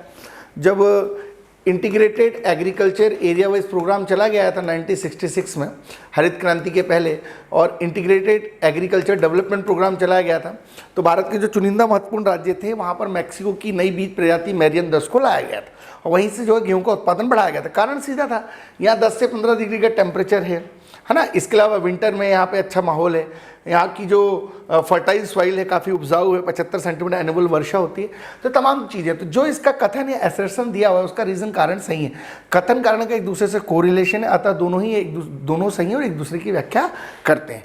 मध्य प्रदेश भी जो है प्रमुख फसल के तौर पर गेहूं के लिए जाना जाता है, परंतु पंजाब, हरियाणा, उत्तर प्रदेश में मेजर गेहूं प्रोडक्शन होता है, और प्रति हेक्टेयर उत्पादकता भी उनकी कंपैरेटिवली ज़्यादा है। क्वेश्चन है यहाँ से, मैंने बोला रिकॉर्ड उत्पादन हुआ इसलिए इंपॉर्टेंट है। बुरी भाई इंपॉर्टेंट है, हमने पढ़ाया था क्लास में, ये भील कम्युनिटी से हैं और ये पिथौरा पेंटिंग के लिए जानी जाती हैं। हाल ही में चर्चा में है क्योंकि इनको पद्मश्री मिला था, भारत भवन में काम करती थी, वहीं पर जो है काम कर करके ऊपर चली गई, डेवलपमेंट करती रही, अपने आप में सेल्फ इम्प्रूवमेंट करती रही। जो पिथौरा चित्रकर्ता करते हैं उनको लखेंद्रा कहते हैं। हमारा जो एक यूनिट 1 का मध्य प्रदेश में हिस्ट्री वाला टॉपिक है उसमें हमने प्रमुख जनजातीय व्यक्तित्व में इनको प्रमुखता से बताया था, और ये भी कहा था कि भैया पढ़ लेना आएगा, है ना, कंसंट्रेट होकर टीचर की बात सुनोगे और अपना थोड़ा मेहनत कर लोगे ना, रीडिंग समय पे, राइटिंग समय पे, एक्सप्रेशन समय पे, एक्सप्लेनेशन, रिविजन, रिफ्लेक्शन, डिस्कशन, तो निश्चित तौर पे चीज़ें आपको याद आएंगी, क्रिएटिविटी, इनोवेशन आएगा और आप आगे बढ़ोगे। बहुत सारे लोगों ने सही भी किया होगा, कुछ लोग इसको भी गलत करके आगे होंगे, है ना। कैलाश सत्यार्थी ये भी चर्चा में है, मूलतः विदिशा के हैं। 2014 में चर्चा में तब आए थे जब इनको बाल श्रम उन्मूलन के लिए जो है मलाला यूसुफजई के साथ ग्लोबल लेवल पर जो है नोबेल प्राइज़ दिया गया था। उसके पहले बहुत कम लोगों को पता था कि मध्य प्रदेश के रहने वाले हैं, और इनका संबंध जो है विदिशा से है ना। अभी भारत यात्रा को लेकर चर्चा में है अपनी, है ना, भारत न्याय यात्रा इन्होंने चला रखी है, तो ये भी कहीं ना कहीं करेंट अफेयर से जुड़ा हुआ है। भारत न्याय यात्रा इस समय पूरे देश में निकाल रहे थे कोरोना के पहले, है ना, तो ये इंपॉर्टेंट है। इसके बाद जो हमारा नेक्स्ट पॉइंट है हम उस पर डिस्कशन करेंगे। ठीक है, ये सारी चीज़ें बहुत महत्वपूर्ण हैं, आपको अच्छे से लेके चलें। 700 ये मैंने भी क्लास में डिस्कस किया, आप मेरा वीडियो सुन लो करंट अफेयर्स वाला, मध्य प्रदेश का जो मैंने करंट अफेयर्स पढ़ाया उसमें बताया था मैंने 750 मेगावाट का जो ये प्रोजेक्ट है, पिछले साल जो है 10 जुलाई 2020 को जो है वो नरेंद्र मोदी जी के द्वारा इसका उद्घाटन करवाया गया था और ये वर्चुअल उद्घाटन था और रीवा में पूरा बहुत बड़ा प्लांट लग रहा है, ये एशिया का सबसे बड़ा प्लांट है। तो मैंने बोला भी था क्लास में कि भैया इसको पढ़ के जाना, ये मैंने करंट अफेयर्स के अंदर पढ़ाया था, मैंने बोला भी कई बार, जो रहेगा चर्चे में वही आएगा पर्चे में। ठीक है, तो ये क्वेश्चन देखो 750 मेगावाट रीवा। अगला है महत्वपूर्ण चीज, ये है आपके जो मेघालय का एक राष्ट्रीय उद्यान है, फाउंग पुई राष्ट्रीय उद्यान है ना, फाउंग पुई राष्ट्रीय उद्यान है। ये कहाँ पर है पूछा, एक्चुअली मैं जब पढ़ाता हूँ लघु हिमालय तो मैं बताता हूँ कि ये यहाँ पर पीर पंजाल है, यहाँ धौलाधर है, यहाँ चुरिया मुरिया है, यहाँ महाभारत श्रेणी है और यहाँ पर हम जाएंगे तो ये यहाँ से इनके यहाँ तक जो है डफला मीरी मिबिर ये जो ये है पूर्वांचल वाला एरिया। तो मैंने यहाँ पे बताता हूँ हमेशा कि यहाँ पर जो है वो ब्लू माउंटेन है, इसको ब्लू माउंटेन कहते हैं। हाँ, तो मैंने ये क्लास में डिस्कस भी किया है ब्लू माउंटेन, और उसी ब्लू माउंटेन का एक दूसरा जो नाम है ब्लू माउंटेन का वो है फावंग पुई, ये चर्चा में है ना, तो ये इसलिए पूछ लिया। इसके बाद फरवरी 2021 में प्राइम मिनिस्टर ने जो है वो किसको जो है सेंचुरी सेलिब्रेशन के तौर पर मनाया, ये चोरा चोरी है इसको मनाया। मैंने बताया ना, चोरा चोरी जो हत्याकांड है इसको बड़ा निगेटिव एस्पेक्ट में लिया जाता है। जब 1920 से लेकर 22 में असहयोग आंदोलन चल रहा था और बीच में ही 5 फरवरी को ये आंदोलन वापस लेने की बात की गई थी चोरा चोरी हत्याकांड के बाद, तो उस समय पूरे देश में एक महात्मा गांधी जी ने जो मूवमेंट चलाया था उसमें एक विराम सा लग गया था और गांधी के जितने भी आंदोलन थे गांधी जी के, चाहे 20 में असहयोग हो, नॉन कॉपरेट मूवमेंट हो या फिर सिविल ओबीडियंट 30 में हो या इंडिया क्वाइट मूवमेंट 42 में हो, तो हर गांधी के आंदोलन के दौरान जो है संघर्ष और विराम होता रहा। परंतु चोरा चोरी की घटना से जो है वहाँ पर एक भगवान अहीर नाम के व्यक्ति थे, उनके द्वारा कुछ तकनीकी जानकारी बता देने की वजह से कुछ मामला बिगड़ गया था और गोरखपुर थाने में जो है वहाँ की जनता ने जो है वो वहाँ पे जाके जला दिया था, तो बहुत सारे पुलिस वाले मर गए। तो इसकी बड़ी एक निगेटिव इमेज थी। तो प्रधानमंत्री जी ने कहा नहीं, चोरा चोरी भी जो है उस समय के लिए बहुत बड़ा मूवमेंट था, इसको हमको पॉजिटिव लेना चाहिए। तो 100 ईयर्स कंप्लीट हुआ, हमने अपने वीडियो में इसका मोनो लगा के बाकायदा आपको समझाया कि चोरा चोरी के 100 ईयर्स कंप्लीट हो रहे हैं, पढ़ के जाना। जब चंपारण के 2017 में 100 ईयर्स हुए थे तो क्वेश्चन आया था। तो ये भैया इंपॉर्टेंट है, इसको देख लो और आगे भी इसी तरीके से पढ़ने की अपनी अप्रोच डेवलप करो। ठीक है, तो इससे क्या होगा कि आपका एग्जाम निकलेगा ही निकलेगा। ठीक है, हिंदी वाला वर्शन आपके पास होगा, कौन सा सेट आपके पास है वो आप उसमें मिला लेना। मैं तो एक एक कंपलसरी डिस्कशन कर ले रहा हूँ अपनी मॉरल ड्यूटी समझ के, और मैं उस काम को यहाँ पे पूरा अपना कंप्लीट करके जो है अपने मेंस के जो अपने अगले बैचेस हैं मेंस प्लस के उसमें लग जाऊंगा, अपने जो लाइव आंसर राइटिंग है उसमें लग जाऊंगा। मेरे पास काम है बहुत सारे और उन कामों को मुझे अपने ऑफलाइन बैचेस में भी कंटिन्यू करना है और अब जिम्मेदारी क्योंकि ऑनलाइन की भी है तो उसमें भी कंटिन्यू करना है। तो बिल्कुल अभी मिशन है हमारा, नवंबर में अपना मेंस होना है जो आज प्री हुआ है उसका, फिर अगले जो प्रीलिम्स है वो नवंबर लास्ट में होना है, उसका मार्च में मेंस होना है ना। लगातार एमपीपीएससी आपको 2021 में 2022 में 23-24 में इलेक्शन है, तो इलेक्शन ईयर में भी आपको देखने को पीएससी मिलेगी। तो लग जाओ, बिल्कुल साधना में लीन हो जाओ, तपस्या में लीन हो जाओ और सब कुछ समग्र समर्पित करके बिल्कुल समर्पित भाव से पढ़ाई में ध्यान लगाओ। ये चीफ इलेक्शन कमीशन के बारे में स्टेटमेंट दिया हुआ है कि जो है उनको सैलरी वगैरह जो है ये सुप्रीम कोर्ट के जज के बराबर मिलती है। 65 साल या 6 साल जो भी पहले हो उसके पहले रिटायर हो जाते हैं। जो अन्य निर्वाचन आयुक्त होते हैं वो मुख्य निर्वाचन आयुक्त को अपना इस्तीफा देते हैं। बोलते हैं ये पहली दूसरी बात सही है, तीसरी बात मुझे ठीक नहीं लग रही है, तो 1 और 2 आंसर होना चाहिए। निर्वाचन आयोग टॉपिक हमने डिटेल में पढ़ा है, कॉमन सेंस का क्वेश्चन था। Which list of entry of 7th schedule of India Constitution of related to election of legislature of the state। भैया ये बहुत अंदर का क्वेश्चन पूछ लिया। लिस्ट फर्स्ट है एंट्री 72। एक्चुअल में टोटल 12 अनुसूचियां हैं। पहली अनुसूची भारत राज्य संघ, दूसरी अनुसूची जो है शपथ, तीसरी वेतन, चौथी राज्यसभा सीटों का आवंटन, 5वीं असम मेघालय मिजोरम त्रिपुरा, 6वीं जो है वो असम मेघालय मिजोरम त्रिपुरा, 5वीं जो है आदिवासी क्षेत्रों का प्रशासन, 7वीं जो है वो अनुसूची में 100 केंद्र के विषय, उसके बाद 62 राज्य के विषय और 52 जो है संवर्ती सूची के विषयों को रखा गया। उसी की लिस्ट में जो लिस्ट नंबर 1 की एंट्री नंबर 72 है उसमें लेजिस्लेचर ऑफ स्टेट के बारे में बात की गई है। तो काफ़ी अंदर का क्वेश्चन है, मैक्सिमम लोगों का गलत हुआ। मैं खुद भी अगर इस परीक्षा में इस प्रश्न को देखता तो प्रथम दृष्टया में भी गलत करके आता। तो ये टफ क्वेश्चन है, पूरे पेपर का सबसे टफेस्ट क्वेश्चन है, बहुत ही टफ क्वेश्चन है। देखो परीक्षा में इसका आंसर पीएससी क्या लगाती है। अकॉर्डिंग टू मी आंसर इसका लिस्ट 1 एंट्री 72 होना चाहिए। अगला, the Madhya Pradesh state election commission was, पढ़ाया हुआ है भाई, 1 फरवरी 94 को ये इलेक्शन कमीशन बना था। भारत का बना था 26 जनवरी 1950 को और मध्य प्रदेश का बना था 1 जनवरी 94 को, है ना, इंपॉर्टेंट है। 73 74 संविधान संशोधन लागू होता तब। इसके बाद हम जो बात करेंगे अगली है, A joint state public service commission is be established when 2 or more than respectively state agree in the regard and parliamentary appoint the joint session। बिल्कुल सही बात है। आर्टिकल 315(3) के अंतर्गत जो है यूपीएससी के साथ साथ एमपीपीएससी और अलग राज्यों की चीज़ें बनती है, साथ ही ज्वाइंट पब्लिक सर्विस कमीशन भी बनाया जाता है, जैसे पंजाब हरियाणा के अंदर है। तो अभी चर्चा में था इसलिए क्वेश्चन पूछ लिया। 315(3) से मेरे ख्याल से 1 और 2 दोनों आंसर आना चाहिए इसका। अगला, under which provision the Madhya Pradesh public service commission, ये मैंने क्लास में नोट्स में लिखवाया है कि जो एमपीपीएससी है ना भैया, जो भी मेरे बच्चे ऑफलाइन के होंगे देख लेना आपने एमपीपीएससी वाले टॉपिक में मैंने लिखवाया कि 118(3) के अंतर्गत सेक्शन नंबर 1956 में ऐसा लिखवाया है मैंने, 118(3) 1956 के अंतर्गत राज्य लोक सेवा आयोग का गठन हुआ। रेगे साहब पहले चेयरमैन थे, वर्तमान में राजेश लाल मेहरा जी, और ये पूरा डिटेल में लिखवाया है क्लास नोट्स के अंदर। ऐसा नहीं कि पेपर में आ गया तो अभी बता दे रहे हैं ना, ये लिखवाया है मैंने क्लास में। ऑफलाइन बैच में जो कंटिन्यू क्लास आया होगा, ये नहीं ज्वाइन कर लिया 1 महीने 2 महीने पढ़े छोड़ दिया, है ना, कोरोना आ गया कॉपी किताब बंद करके घर में बैठ गए सोने लग गए, ऐसा नहीं।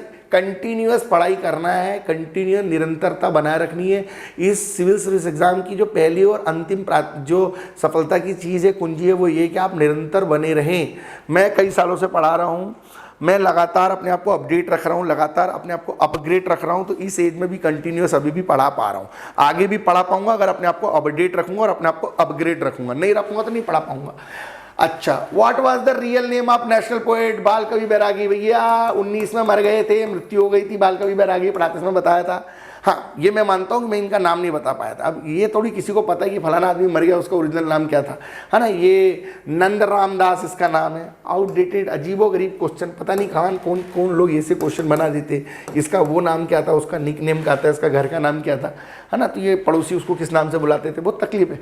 बाल कवि बैरागी जी जो है इनको जो है ये नंद रामदास जी के नाम से जाना जाता था, ठीक है। मृत्यु हुई थी भैया, बाल कवि बैरागी की मृत्यु हुई थी ना, करंट अफेयर से जुड़ा क्वेश्चन है, याद रखना। अगला भैया next question, in which city of Madhya Pradesh the parikrama of 7 sea and 9 Narayanas and 84 Mahadev jai Mahakal? Ujjain. Ujjain है भैया, जहाँ 7 महासागर, 9 नारायण और 84 महादेव के दर्शन हो जाते हैं।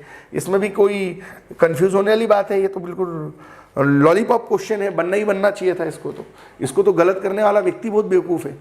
अगला, the poet of king Bhoj who is accepted general, ये लिखवाया है मैंने राजा भोज पढ़ाते समय कि जो राजा भोज के जो प्रमुख जैन जो कवि थे उनका जो क्या नाम था, वो जो था जैनिज्म, वो थे धनपाल, ये लिखवाया हुआ है। राजा भोज से तो हर बार क्वेश्चन रहते, पिछली बार त्रिभुवन नारायण मंदिर पूछ लिया था, है ना, राजा भोज से संबंधित कुछ काव्य ग्रंथ पूछ लिए थे। 3 क्वेश्चन 2 क्वेश्चन पिछली बार भी था, इस बार था। ये थोड़ा डिफरेंट क्वेश्चन था, कठिन क्वेश्चन था निश्चित तौर पर। It was also the ancient name of world famous tourist determination of Sanchi, ये बड़ा है भैया सांची, हाँ। काकनेम, काकड़ाम, ये मैंने बताया कि सांची जो 1818 में जनरल टेलर ने खोज की थी और जनरल टेलर के द्वारा इनकी खोज की गई थी और 1989 में जो यूनेस्को सूची में शामिल किया गया। काकड़ाम, ये नोट्स का क्वेश्चन, हमारा क्लास नोट्स का क्वेश्चन है ना। क्लास नोट्स से कोई क्वेश्चन आता है तो हमको बहुत अच्छा लगता है ना। सांची जो है यूनेस्को सूची में शामिल है। काकनेम इसका नेम है, प्रमुख नेम है, ठीक है। इसके बाद जो है अगला, what was the actual name of Tanya Bhil? ओहो, ये तो बड़ी अच्छा क्वेश्चन। आदिम जो जनजातीय व्यक्ति तो पढ़ाते समय मैंने बताया था भैया, टटैया भील के जो घर के लोग हैं ना, उनको टाटिया मामा कहते थे, ततैया मामा कहते थे। ततैया मामा आएगा इसका आंसर, ततैया मामा। तातिया भील के बारे में पूरा हमने बताया था। अम्बा पानी का युद्ध 1858 में कैसे हुआ, ख्वाजा नायक कौन थे, ततैया भील कौन थे, इनकी पूरी कहानी बताई थी। ततैया भील को जो है नाम पे मध्य प्रदेश सरकार राजा राम मौर्य को 2008 में अवार्ड दे चुकी है। बहुत प्रमुख जनजातीय व्यक्तित्व हैं, है ना, पूछा था। अब उसमें ततैया मामा उनका घर का नाम था, पूछ लिया भैया, घर का नाम पूछ लिया। The characteristics of genetic code, genetic code से संबंधित क्या चीजें, सब चीजें जेनेटिक कोड के बारे में सही है। ऑल ऑफ द राइट्स, इतना लिखने की जरूरत पड़ रही है, कॉमन सेंस लगा लेते हैं, वैसे ही सही कर देते हैं इसको। जेनेटिक कोड है ना, ये जो टॉपिक है आपका साइंस एंड टेक्नोलॉजी उससे रिलेटेड है। अगला ये एक चीज़ देख लेते हैं, नेक्स्ट क्वेश्चन देख लेते हैं, थोड़ी देर का और बच गया है, फिर कटअप पे डिस्कशन करके हम अपने मेंस के अभियान क्लासेस के शेड्यूल पे बात करेंगे। Indian nationalism of the middle of the 19th century was the Arabican stage, was the historian of the record of the fact। भैया 1857 की क्रांति को किसने जो है राष्ट्रवाद को जो है वो भ्रूणावस्था में या बचपन में कहा, मतलब भारतीय राष्ट्रवाद को किसने कहा कि वह भ्रूणावस्था में या अपने शैशव काल में या अपनी जवानी की स्थिति में है। भैया देखो होम्स तो बोल नहीं सकते थे, क्रिटिसिज्म करते थे तो है ना, तुष्टिकरण करते थे, जेम्स बोल नहीं सकते थे, इनका नाम मैंने पहले कभी नहीं सुना। मजूमदार टिक लगा देना था और सेन साहब, और मजूमदार जो है इन्होंने ये कहा था कि भारत का जो राष्ट्रवाद है वो शैशवावस्था में है। और भैया राष्ट्रवाद तो ऋग्वेद से है भैया हमारे यहाँ, है ना, लेकिन फिर भी मजूमदार साहब को रिसर्च करने के लिए बैठा दिया। 19वीं शताब्दी में 1857 की जो क्रांति चल रही है उसमें राष्ट्रवाद या नेशनलिज्म की स्थिति आप कहाँ तक देते, क्या प्रथम स्वतंत्रता संग्राम है क्या? उन्होंने कहा नहीं, ये तो भैया अभी भ्रूणावस्था में, शैशवावस्था में। बाद में फिर एक सरकारी ऑफिसर नियुक्त किया एस.एन. सेन, उन्होंने कहा हाँ ठीक है, ये अभी अपनी भ्रूणावस्था की जो है स्टेज 1, 2, 3, 4 को क्रॉस कर रहा है, धीरे धीरे इसमें डेवलपमेंट हो रहा है। तो ये नेशनलिज्म से क्वेश्चन है। अब ऐसा कुछ पढ़ के आता है, ये ऐसे पढ़ने के लिए आपको जो है सौरभ चौबे जैसे अच्छे राइटर्स की बुक पढ़ना पड़ेगा, है ना, प्राचीन भारत, मध्यकालीन, आधुनिक भारत में, या फिर आपको जो है कुछ इतिहास की अच्छी टेक्स्ट बुक्स पढ़नी पड़ेंगी, एनसीईआरटीज पढ़ना पड़ेगा, है ना, यूपीएससी लेवल का क्वेश्चन है। तो who was the corresponding of the newspaper of Times published from the London in 1857 wrote that the nobody of the north Indian looks at the white men's car the friendly view. प्रश्न में ये कहा है कि भैया उत्तर भारत के लोगों को कोई भी जो है उनके साथ अच्छा व्यवहार नहीं करता था, उनके साथ फ्रेंडली बिहेवियर नहीं करता था। उत्तर भारत में जब गोरा आदमी आता था तो उनकी गाड़ी को देखकर या उनको देखकर कोई भी मित्रतापूर्ण दृष्टि से उनको नहीं देखता था। एक्चुअल में ये जो समय क्रीमिया युद्ध चल रहा था और जो कंडीशन थी पूरे वैश्विक लेवल पे, तो W.H. रसेल एक बहुत बड़े शिक्षाविद थे, वो भारत के दौरे पे आए हुए थे और उसी दौरान इनकी पत्नी जो है वो गर्भवती हो गई थी। तो जब इनकी पत्नी को लेकर के ये जा रहे थे हॉस्पिटल, तो रास्ते में जो है किसी भी भारतीय व्यक्ति ने इनकी मदद नहीं करी थी। तो उस समय इन्होंने जो है अंग्रेजी में बोल दिया था कि nobody is the north Indian looks at the white men's car with the friendly view. अर्थात इन्होंने कहा था कि उत्तर भारत में गोरे आदमी की गाड़ी को देखकर कोई भी मित्रतापूर्ण दृष्टि से नहीं देखता है ना। रसेल जी, अभी स्थितियां बदल चुकी हैं, अभी आप रोड पे जाएंगे तो लोग आपको जो है बहुत मित्रतापूर्ण दृष्टिकोण से देखेंगे। मुझे लॉजिक ही समझ में नहीं आ रहा है इस टाइप के प्रश्न एमपीपीएससी प्रीलिम्स में पूछने के पीछे क्या मंशा है। क्या मंशा ये है कि मार्केट में जो नोट्स आ गए हैं उनसे बाहर की चीज़ें पूछो, कोचिंग संस्थाएं जो पढ़ा रही हैं उससे बाहर की चीज़ पूछो, लूसेंट सिस्टम से बाहर आ जाओ, यूट्यूब पे जो पढ़ा रहे हैं उस पैटर्न को क्रॉस कर लो और कुछ क्रिएटिविटी, इनोवेशन और कहीं ना कहीं सिमिलरिटी ऑफ यूपीएससी के लेवल को कंडक्ट करने की कोशिश मध्य प्रदेश की पीएससी के प्री के पेपर में इस प्रकार के क्वेश्चनों को देखकर लग रहा है। और मुझे लगता है कि अब सिर्फ बेसिक पढ़ने से काम नहीं चलेगा, कोर को डेवलप करना पड़ेगा, अप्लाइड को डेवलप करना पड़ेगा, करंट की कनेक्टिविटी लानी पड़ेगी और कंटेम्प्रेरी इशू को भी लेके चलना पड़ेगा। मतलब अब सिर्फ इतिहास पढ़ने से काम नहीं चलेगा, अप्लाइड इतिहास पढ़ना पड़ेगा, basic NCERT, core, applied, current, contemporary के साथ, है ना। चोरा चोरी करंट से पूछ ले रहा है, तमाम चीज़ें पूछ ले रहा है। ज्योग्राफी भी उसी तरीके से पढ़नी पड़ेगी, पॉलिटी भी उसी तरीके से पढ़नी पड़ेगी, इकोनॉमी भी उसी तरीके से पढ़ना पड़ेगा और साइंस एंड टेक्नोलॉजी और जनरल साइंस भी उसी तरीके से पढ़ना पड़ेगा। मतलब आप अप्रोच थोड़ी सी डायनामिक रखनी पड़ेगी, अप्लाइड रखनी पड़ेगी। Who speaks the India self-relevant social system? The ruler system is India is teeny republic। अर्थात भारत की ग्राम अवस्था में छोटे छोटे गणतंत्र हैं, ऐसा इन्होंने कहा था। ये जो चार्ल्स मेटकाफ है समाचार पत्रों के जनक के तौर पर जाना जाते हैं और समाचार पत्रों के जनक के तौर पर जाने जाते हैं और उन्होंने बहुत ज़्यादा समाज शास्त्रीय दृष्टिकोण रखा है। उस समय एक रोला करके बहुत बड़े थिंकर हुआ करते थे और रोला के थिंकर ये कहते थे कि जैसा आप चिंतन करते हैं वो चिंतन आप जैसा देखते हैं उस आधार पर करते हैं। उस समय कई ऐसी जनजातियां थी जो अनाज का उत्पादन करती थी और उत्पादन करने के बाद उस उत्पादन को नेतृत्व वहां पर मिल जाए, उस नेतृत्व मिलने के लिए उस अपने द्वारा किए गए मेहनत के उत्पादन को जला दिया करती थी। और उस समय के दौर में चार्ल्स मेटकाफ जैसे जो समाचार पत्रों के जनक थे, उन्होंने इस व्यवस्था को देखा और भारत की ग्राम व्यवस्था को देखा, और उसी के मद्देनजर उन्होंने कहा कि the Indian ruler system is India is time of Republican of that time. तो ये एक बहुत समाजशास्त्रीय दृष्टिकोण रखने वाले व्यक्ति थे, उनके संदर्भ में प्रश्न पूछेगा। How many state and union territory where the establishment of 1956 state? 14 राज्य और 6 केंद्र शासित प्रदेश थे, आजकल 28 राज्य और 8 हो गए हैं, क्योंकि जम्मू कश्मीर लद्दाख यूनियन टेरिटरी बन गया है, इसलिए एक राज्य कम हो गया, और दमनदीप और दादर नगर हवेली जो है दोनों मिलकर एक हो गए, इसलिए केंद्र शासित प्रदेश भी एक कम हो गया। तो शुरू में 14 राज्य और 6 केंद्र शासित जो है वह प्रदेश थे। अब अपने अगले पॉइंट पे हम आते हैं। बहुत मेहनत लगती है, हमारी पूरी की पूरी टीम इस क्षेत्र में काम करती है, ये स्लाइड बनाने से लेके रिकॉर्डिंग और ये तमाम चीज़ें, और ये 3 घंटे 2 घंटे का वीडियो बनाने के पीछे हमारी 8 घंटे की मेहनत रहती है, बहुत हार्डवर्क होता है ना। तो जो है बहुत पॉजिटिवली आप इसको लिया करो। When was the special rights of Privi purse enjoyed by the Indian provincial state? अरे भैया, ये जितनी भी रियासतें थी उनका एकीकरण हुआ 1928 में, जब बटलर कमेटी आई तो रियासतों का एकीकरण हुआ, और रियासतों का एकीकरण किया गया। बाद में इन रियासतों के जो भी राजा महाराजा थे, इनको तनख्वाह मिलती थी, पेंशन मिलती थी, सब बंद कर दी इंदिरा गांधी ने 1971 में, है ना। और जब सब चीज़ों का राष्ट्रीयकरण हो गया 1969 में, बैंकों का राष्ट्रीयकरण हो गया, और उसके बाद जिस तरीके से इंदिरा गांधी ने दुर्गा का रूप लिया और पूरे भारत में जो है इस तरीके का सिस्टम चला, तो 1972 में इन्होंने जो है प्रीवी पर्स जो है एंड कर दी। 71 अगला, ये which organize development Indian robot of Vyom Mitra? Class में पढ़ा है मैंने, मेरे रोबोट वाले टॉपिक में हम देखेंगे व्योम मित्र। आप मेरा यूट्यूब पे वीडियो देखेंगे रोबोटिक्स पे, उसमें मैंने व्योम मित्र के बारे में बताया कि जो भारत सरकार का गगनयान जाने वाला है, गगनयान 1 जो है अभी 20-21 में जाने वाला था, 22 में जाएगा, गगनयान 2 23 में जाएगा। तो ये गगनयान के साथ जो एस्ट्रोनॉट्स पे अंतरिक्ष में खगोल में जाके जो रिसर्च होगी, कॉर्मन लाइन के ऊपर किस तरीके का रिसर्च होगा, इसको लेके जो है इसरो 1969 में जो एस्टैब्लिश हुआ ये काम करने वाला है। तो व्योम मित्र जो है ये इसरो के द्वारा डेवलप किया गया एक रोबोट है, इंपॉर्टेंट है, मैंने पढ़ाया हुआ है, आप मेरे वीडियो में अभी भी जाके सुन सकते हैं व्योम मित्र के बारे में, करंट अफेयर से जुड़ा हुआ। और ये व्योम मित्र गगनयान 1 के लिए चर्चा में है, और गगनयान को GSLV MK3 के द्वारा छोड़ा जा रहा है, याद रखेंगे। ये पता नहीं कहाँ की अजीबोगरीब चीज दे दी मैनेजमेंट की, है ना, साइंस एंड टेक्नोलॉजी वाला मैनेजमेंट ने ये गार्टनर दे दिया।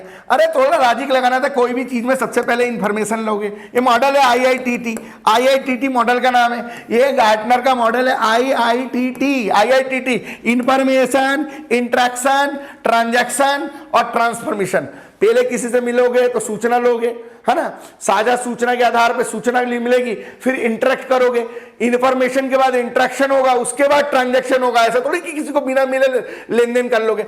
मैं आपको जानता हूं, आप मेरे को जानते हो, आप मेरी क्रेडिट और मैं आपकी क्रेडिट पे आपके साथ लेन देन कर सकता हूं। तो पहले सूचना चाहिए, फिर इंटरेक्शन चाहिए, फिर लेन देन होना, और फिर कुछ गड़बड़ी हुई तो फिर आप चेंज करोगे, फिर परिवर्तन करोगे, है ना। परिवर्तन थोड़ी पहले हो सकता है, पहले इंफॉर्मेशन, फिर इंटरेक्शन, फिर ट्रांजैक्शन और फिर उसके बाद ट्रांसफॉर्मेशन। ठीक है, अच्छा क्वेश्चन लगा मुझे, अच्छा क्वेश्चन लगा ये, और इस क्वेश्चन को पता नहीं कितने लोग सही करके आए। अगला, social network can be represented by graph. भाई आप सोशल मीडिया में किसी भी चीज को रिप्रेजेंट करते हो तो ग्राफ के द्वारा करते हो। जैसे मान लीजिए, सपोज करिए 2020 में हमने अपना यूट्यूब पे चैनल लाया, 2021 चल रहा है, अब हमारे चैनल को 11,000 वाट घंटे में कब कितने लोगों ने व्यूज किया, इसको प्रॉपर हम ग्राफ के माध्यम से अपने यूट्यूब चैनल के अंदर जाके देख सकते हैं। तो हम जो है इसको ग्राफ के द्वारा सारी चीजों को एडजस्ट कर सकते हैं। ठीक है, ये भी आप देख लेंगे, व्यवहारिक चीजें। अगला है the protocol defines of the IP address 128 होना चाहिए मेरे ख्याल से इसका आंसर। एक बार देख लेना PSC क्या देती है इसका आंसर, 128 होना चाहिए। It is the method of making automatic prediction of about the interest of user by the cutting of performance। ये सोशल टारगेटिंग, आप किस एज के लोगों को अपनी चीज दिखाना चाहते हो। भैया मैं 18 साल से 25 साल या 25 साल से 35 साल के लोगों को इस वीडियो को दिखाऊंगा तो वो समझ पाएंगे मैं क्या पढ़ा रहा हूँ, बाकी लोग थोड़ी समझ पाएंगे, है ना। Which one of the following, समझ जाते तो बहुत अच्छी बात है। Which of the following state of recorded by the lowest decadal growth. भाई लोएस्ट डेडिकल ग्रोथ 66% जो है पॉपुलेशन कम हुई है 2011 से 2021 के बीच में नागालैंड में। टेक्निकल प्रॉब्लम क्या हुआ है वो भारत सरकार जाने, बट यहाँ पर जो है पॉपुलेशन की ग्रोथ कम हुई है, डेडिकल ग्रोथ रेट जो है पॉपुलेशन का वो लोएस्ट हुआ है। UPSC का क्वेश्चन है। तो which of the following is not raw material of fertilizer industry? Naphtha है, जिप्सम है, सल्फर है। कास्टिक सोडा से कभी भी भैया फर्टिलाइजर नहीं बनेगा ना। ऑस्ट्रेलिया में सबसे ज्यादा फर्टिलाइजर बनता है, वहाँ नैप्था है, वहाँ जिप्सम है, वहाँ सल्फर है। चलिए अगला, किलिमंजारो अफ्रीका में सही है, माउंट मैकनेली नॉर्थ अमेरिका में सही है, एंकाकागुआ साउथ अमेरिका में सही है, बट एल्बुर्स जो है वो एशिया और यूरोप दोनों के बीच में है। या तो क्वेश्चन कैंसिल होगा या तो इसका आंसर ये होगा। देखते हैं आयोग क्या करता है। अगला क्वेश्चन है, थोड़ा जल्दी जल्दी ले लेते हैं क्योंकि लगभग सारी चीजें यहां पे कवर कर दी है हमने।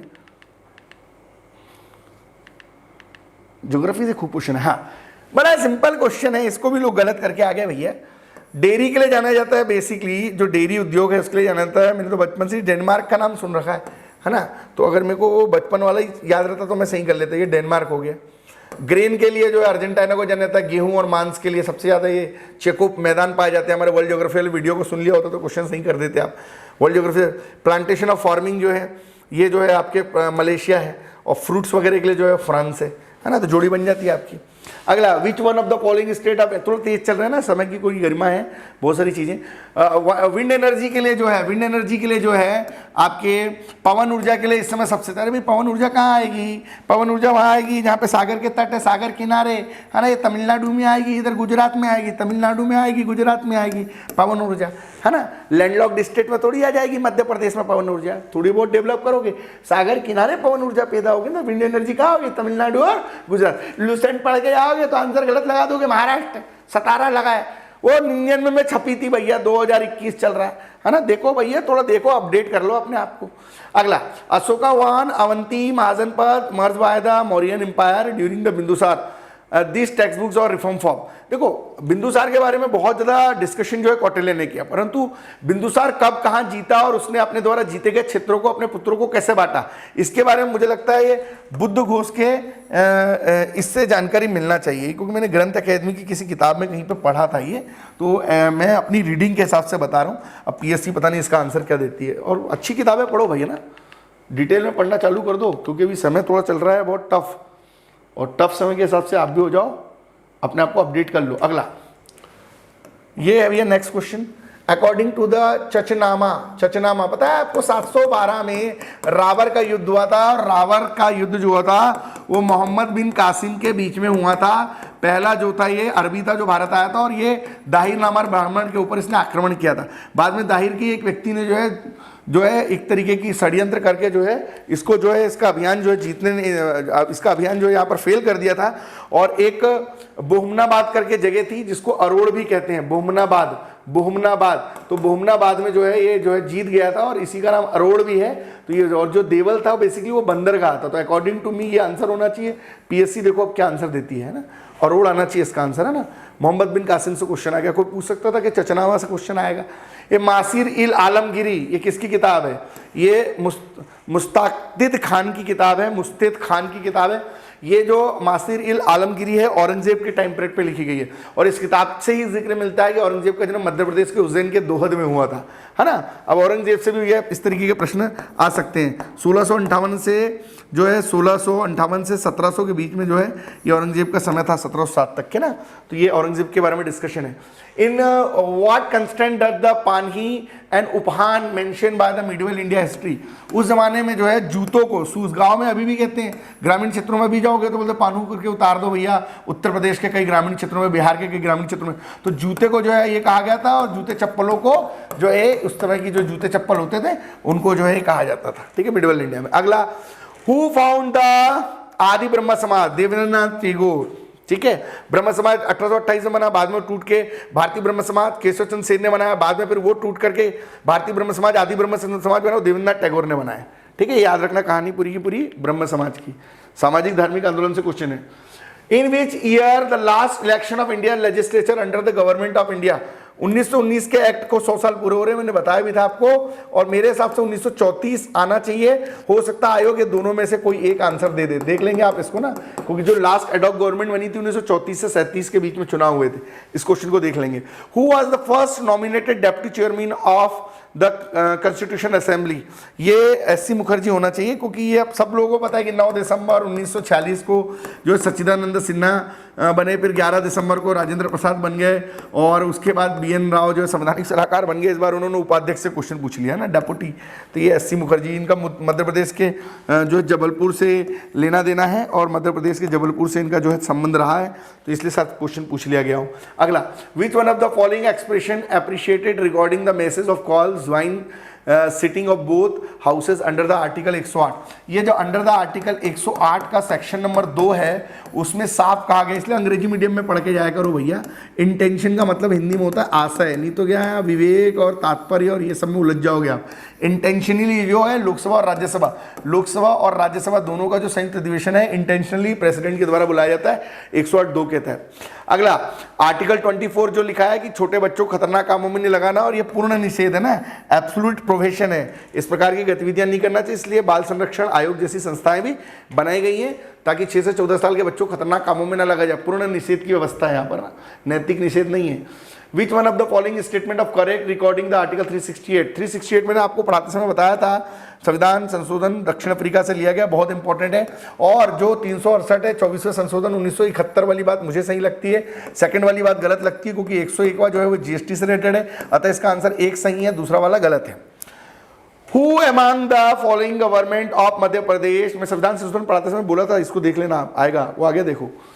Who among the following governors of Madhya Pradesh has been the chief minister of Haryana? ये भगवत दयाल शर्मा है, ये रहे नहीं, ये गुप्ता जी यूपी के थे, राम यादव जी यूपी के थे, है ना, ये बलराम जाखड़, ये तो लोकसभा अध्यक्ष रहे, ये भगवती दयाल शर्मा। ये इंपॉर्टेंट है क्योंकि 1956 में जो 7वां संविधान संशोधन हुआ था, तो बाद में उस संशोधन को लेकर राज्यपाल जो है उसकी कार्यप्रणाली को लेकर एक कमेटी भी भगवत दयाल शर्मा के नेतृत्व में बनी थी, और ये भगवत दयाल शर्मा के नेतृत्व में राज्यपाल की वर्किंग पैटर्न को लेकर कमेटी बनी थी। और मध्य प्रदेश के ऐसे राज्यपाल जो हरियाणा के मुख्यमंत्री भी रह चुके हैं, और जहाँ तक मुझे याद है 1966 से 1969 के बीच में ये हरियाणा के मुख्यमंत्री 50 साल के पूरे हो रहे हैं, इसलिए 50 साल पूरे होने पर भगवत दयाल शर्मा से क्वेश्चन पूछ लिया। अगला भैया, which one of the following chief minister of Madhya Pradesh have not the head of office of the leader and opposition of Madhya Pradesh in legislative assembly? Digvijaya Singh चुनाव लड़ने के बाद 93 से लेकर 2003 में मुख्यमंत्री रहे, फिर 10 साल का संन्यास लेके गायब हो गए, है ना, दिग्विजय सिंह जी जो हैं। इसके अलावा मोतीलाल वोरा, इनका हाल ही में निधन हो गया, तो ये दोनों ही हैं जो विपक्ष के नेता नहीं रहे। बाकी सकलेचा जी और श्यामाचरण शुक्ल विपक्ष के नेता रहे हैं। अब व्यवहारिक चीज़ें हैं, क्वेश्चन 1 और 2 आ जाएगा इसका। देखिए पूरे व्यवहारिक राजनीति, व्यवहारिक आयाम वाले क्वेश्चन आ रहे हैं ना। करेक्ट द प्रोसीजर पूछ रहा है कि लेजिस्लेचर में क्या होती है। सबसे पहले भैया क्या होगा, सबसे पहले जो होगा वो अभिभाषण होगा ना, अभिभाषण होगा। उसके बाद क्या होगी, शपथ होगी। उसके बाद क्या होगा, मिनिस्टर का परिचय होगा, फिर ये डेथ पे डिस्कशन होगा। तो देख लो भैया, सबसे पहले एड्रेस हो गया 2 नंबर पे, फिर हो गया क्या, ये आपका ऑथ हो गई शपथ। पहले राज्यपाल का अभिभाषण, फिर हो गई शपथ, ऑथ हो गई, पहले एड्रेस ऑफ गवर्नेंस, फिर शपथ हो गई, उसके बाद फिर परिचय हो गया, मिनिस्टर का इंट्रोडक्शन, फिर जो लोग जो है मेंशन ऑफ द डेथ, जो कोई मर गए तो उनके लिए शोक सभा का आयोजन हो गया। ठीक है, बढ़िया। Who among the following the chief justice of Madhya Pradesh high court is not of जज of supreme court? Pathak ji रहे हैं, है ना, ये कौन है भाई, रविंद्रन रहे हैं, माथुर रहे हैं, और एक व्यक्ति कौन है, ये ओरिजिनल पेपर में देखना पड़ेगा, इनका नाम समझ, पटनायक जी, ये एसके झा नहीं रहे ना, इकोनॉमी से जुड़े हुए व्यक्ति हैं। भैया अंतिम प्रश्न की तरफ आ रहे हैं, इसके कट पे चर्चा करिए। भैया मैं पिछली बार ही बोलते, मैंने लिस्ट बढ़ाई है, पंचायती राज उठा के देख लो पूरी लिस्ट, पंचायती राज यूनिट 5 वाला मेरा पूरा चैप्टर खोलो। मैंने जो है यहाँ पर, मैं अभी नहीं बोल रहा कि मैंने वीडियो बना लिया, भैया मेरा सुनो आप, 243 ए से लेकर ओ तक, फिर 243 पी से लेकर के जेड ABCD सारा मैंने पढ़ा है। तो मैंने उसमें बताया था कि 243 जो के है, पिछली बार पंचायत पूछा था, 243 ZA पूछ सकता है, उन्होंने रिजर्वेशन पूछ लिया, हमने याद करा हुआ था। पंचायत का D है, और इसका जो है टैलेंटेड लोगों को नगर पालिका में लेके जाना, आरक्षण, ये जो है 243 ये T वाला ना पा क्या पूछा था देख लेना, पहला आंसर आ गया इसका मेरे साथ। ये हो गया आपके 100 क्वेश्चन कंप्लीट। ठीक है, आसान होता है ऐसे कंप्लीट कराना, परीक्षा हाल में बहुत तकलीफ होती है। Cut up according to analysis in last 10 years, और मेरा कटअप मैंने पिछली बार भी बोला था 73 से 75 के बीच में रहेगा। और आप देखा होगा आपने कि MPPSC में जनरल का भी cut off, OBC cut off इसी के आसपास था। तो मुझे लगता है जनरल कट ऑफ मेल 68 से 70 के आसपास जाना चाहिए, कम हो सकता है, ज़्यादा नहीं होगा। फीमेल ये कम हो सकता है, ज़्यादा नहीं होगा। OBC भी देखिए आप, है ना, SC ST, और जो है ये PH और ये इकोनॉमिक बैकवर्ड क्लास, तो ये जो है final cut off according to me and अभी MPPSC को जारी कर लेने देते हैं, और प्लस माइनस जो है ये 1-2 हो सकता है, ठीक है। ये एक प्रेडिकेबल है, ये एक संभावित है, ठीक है। तो थैंक यू सो मच। और बहुत सारा डिस्कशन हमने यहाँ पर कर लिया है और बहुत सारी चीज़ों पर डिस्कशन हो गया है। जो एक बहुत महत्वपूर्ण बात है मैं आपको बताना चाहता हूँ, अब हमारे जो हाइब्रिड बैच स्टार्ट होने जा रहे हैं, है ना, हम ये कोई विज्ञापन नहीं कर रहे हैं, हम बेसिक बातें बता रहे हैं आपको। और ये जो हमारा हाइब्रिड बैच है, क्योंकि गवर्नमेंट ने भी अनुमति दे दी है क्लासेस की, तो हमारी जो हाइब्रिड क्लासेस हैं उसमें हमारे ऑफलाइन बैच चालू हो रहे हैं जो बालाघाट में हमारे प्रयास इंस्टीट्यूट में चलेंगे, और जो ऑनलाइन क्लासेस मध्य प्रदेश के अदर डिस्ट्रिक्ट्स के लिए रहेंगी। तो दोनों ही मोड हमारे स्टार्ट हो रहे हैं और दोनों ही मोड में हमारा स्टूडेंट एडमिशन ले सकता है।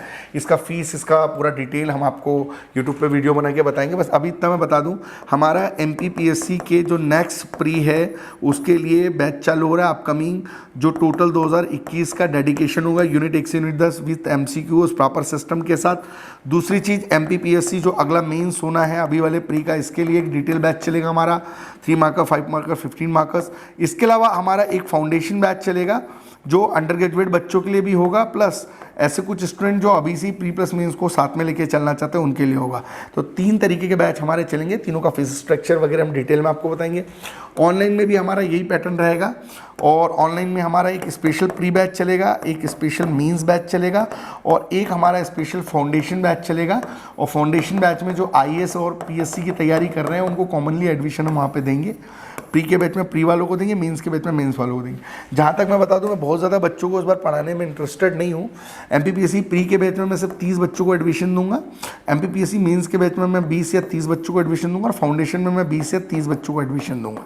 मतलब 100 सीट्स ही मेरे पास होंगी, और इस 100 सीट्स में जिसको एडमिशन लेना है वो अपना फीस, फॉर्म, फ़ोटो और सारी फॉर्मेलिटीज़ हमारे अपने प्रयास के हेडक्वार्टर मेन ब्रांच से जाकर के जो है वहाँ पर डिटेल लेकर के एडमिशन ले सकते हैं। अब जो ऑनलाइन है, तो ऑनलाइन की क्या प्रोसेस होगी यूट्यूब में मैं आपको बताऊंगा। तो प्री के बैच में मैं करीब 100 बच्चों को एडमिशन दूंगा, मेंस के बैच में करीब मैं 50 बच्चों को एडमिशन दूंगा, और UG बैच में मैं करीब 30 बच्चों को एडमिशन दूंगा, है ना। और क्योंकि इतने ही लोगों को मैं मैनेज कर पाऊँगा, बहुत ज़्यादा भीड़ रहेगी तो मैं प्रॉपर आंसर चेक नहीं कर पाऊँगा, प्रॉपर जो मैनेजमेंट नहीं कर पाऊँगा, है ना।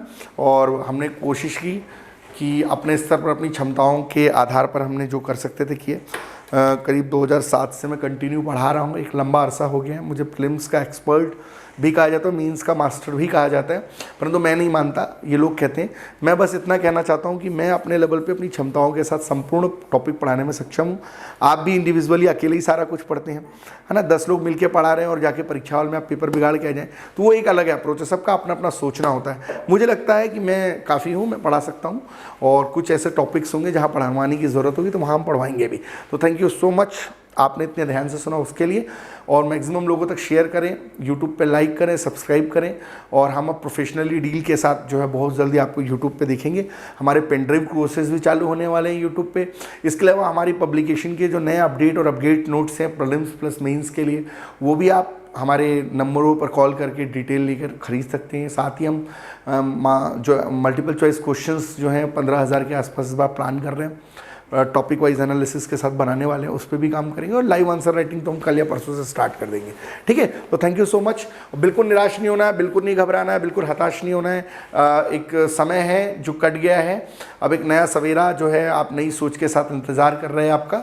और आप बिल्कुल बड़ी लग कर मेहनत करिए। 21, 22, 23 ये 3 साल में लगातार वैकेंसीज आनी है ना। कोरोना काल के दौरान आपने बहुत कुछ सीखा होगा और ये देखा होगा कि सरकारी नौकरी की क्या अहमियत होती है ना। तो देखो, हम लोगों की तो क्या है, अब पढ़ाने की उम्र है तो हम पढ़ा रहे हैं, है ना। आप लोगों की उम्र पढ़ने की है तो आप पढ़िए, मन लगा के पढ़िए। और सभी लोग बढ़िया बहुत अच्छे से अपनी प्रॉपर प्लानिंग के साथ अपनी कमियों पे काम करिए, है ना। किसी प्रतिस्पर्धा का हिस्सा बनने के बजाय स्वयं को जो है सुधारने पे और स्वयं के डेवलपमेंट पे काम करिए, और अच्छी मनसा के साथ काम करिए। आप give the best, take the best. आप जैसा बोएंगे वैसा आप काटेंगे। और आपने अगर मेहनत की थी और आपका पेपर अच्छा गया तो बहुत अच्छी बात है। आपने मेहनत की थी, उसका पेपर कम ज़्यादा हो गया, ह्यूमन मिस्टेक और एरर या किसी अन्य कारण से, तो ये दुख का विषय। लेकिन आप कतई घबराएं नहीं। ज़िंदगी एक परिभाषा है, कभी आशा कभी निराशा है, मिलकर बिछड़ना ही ज़िंदगी की वास्तविक परिभाषा है। परंतु अपने हौसलों को अगर आप उड़ान देना चाहते हैं तो आप बढ़िया तैयारी करें, और ईमानदारी के साथ पढ़ाई करें, कंटिन्यूस लगे रहें, है ना। हमारे जो इंस्टीट्यूट में हम अपने जो नेक्स्ट बैचेस स्टार्ट करने वाले हैं, इसको लेके किसी को कोई डिटेल चाहिए तो मेरा व्हाट्सअप नंबर मैं यहाँ पे लिख दे रहा हूँ, आप इस पर मेरे से डिटेल ले सकते हैं। 95849282 और 52, है ना। दोनों मोड में हमारी क्लासेस होंगी।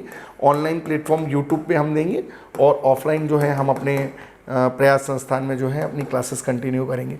तो ऑनलाइन क्लासेस हम डेली लेंगे 3 घंटे मेंस की और 2 घंटे प्री की, और ऑफलाइन क्लासेस भी हम कोशिश करेंगे 3 घंटे मेंस की और 2 घंटे प्री की लें, ठीक है। और बढ़िया ईमानदारी से तैयारी करेंगे। 2021, 2022, है ना, और 2023 ये लगातार एग्ज़ाम्स होने हैं।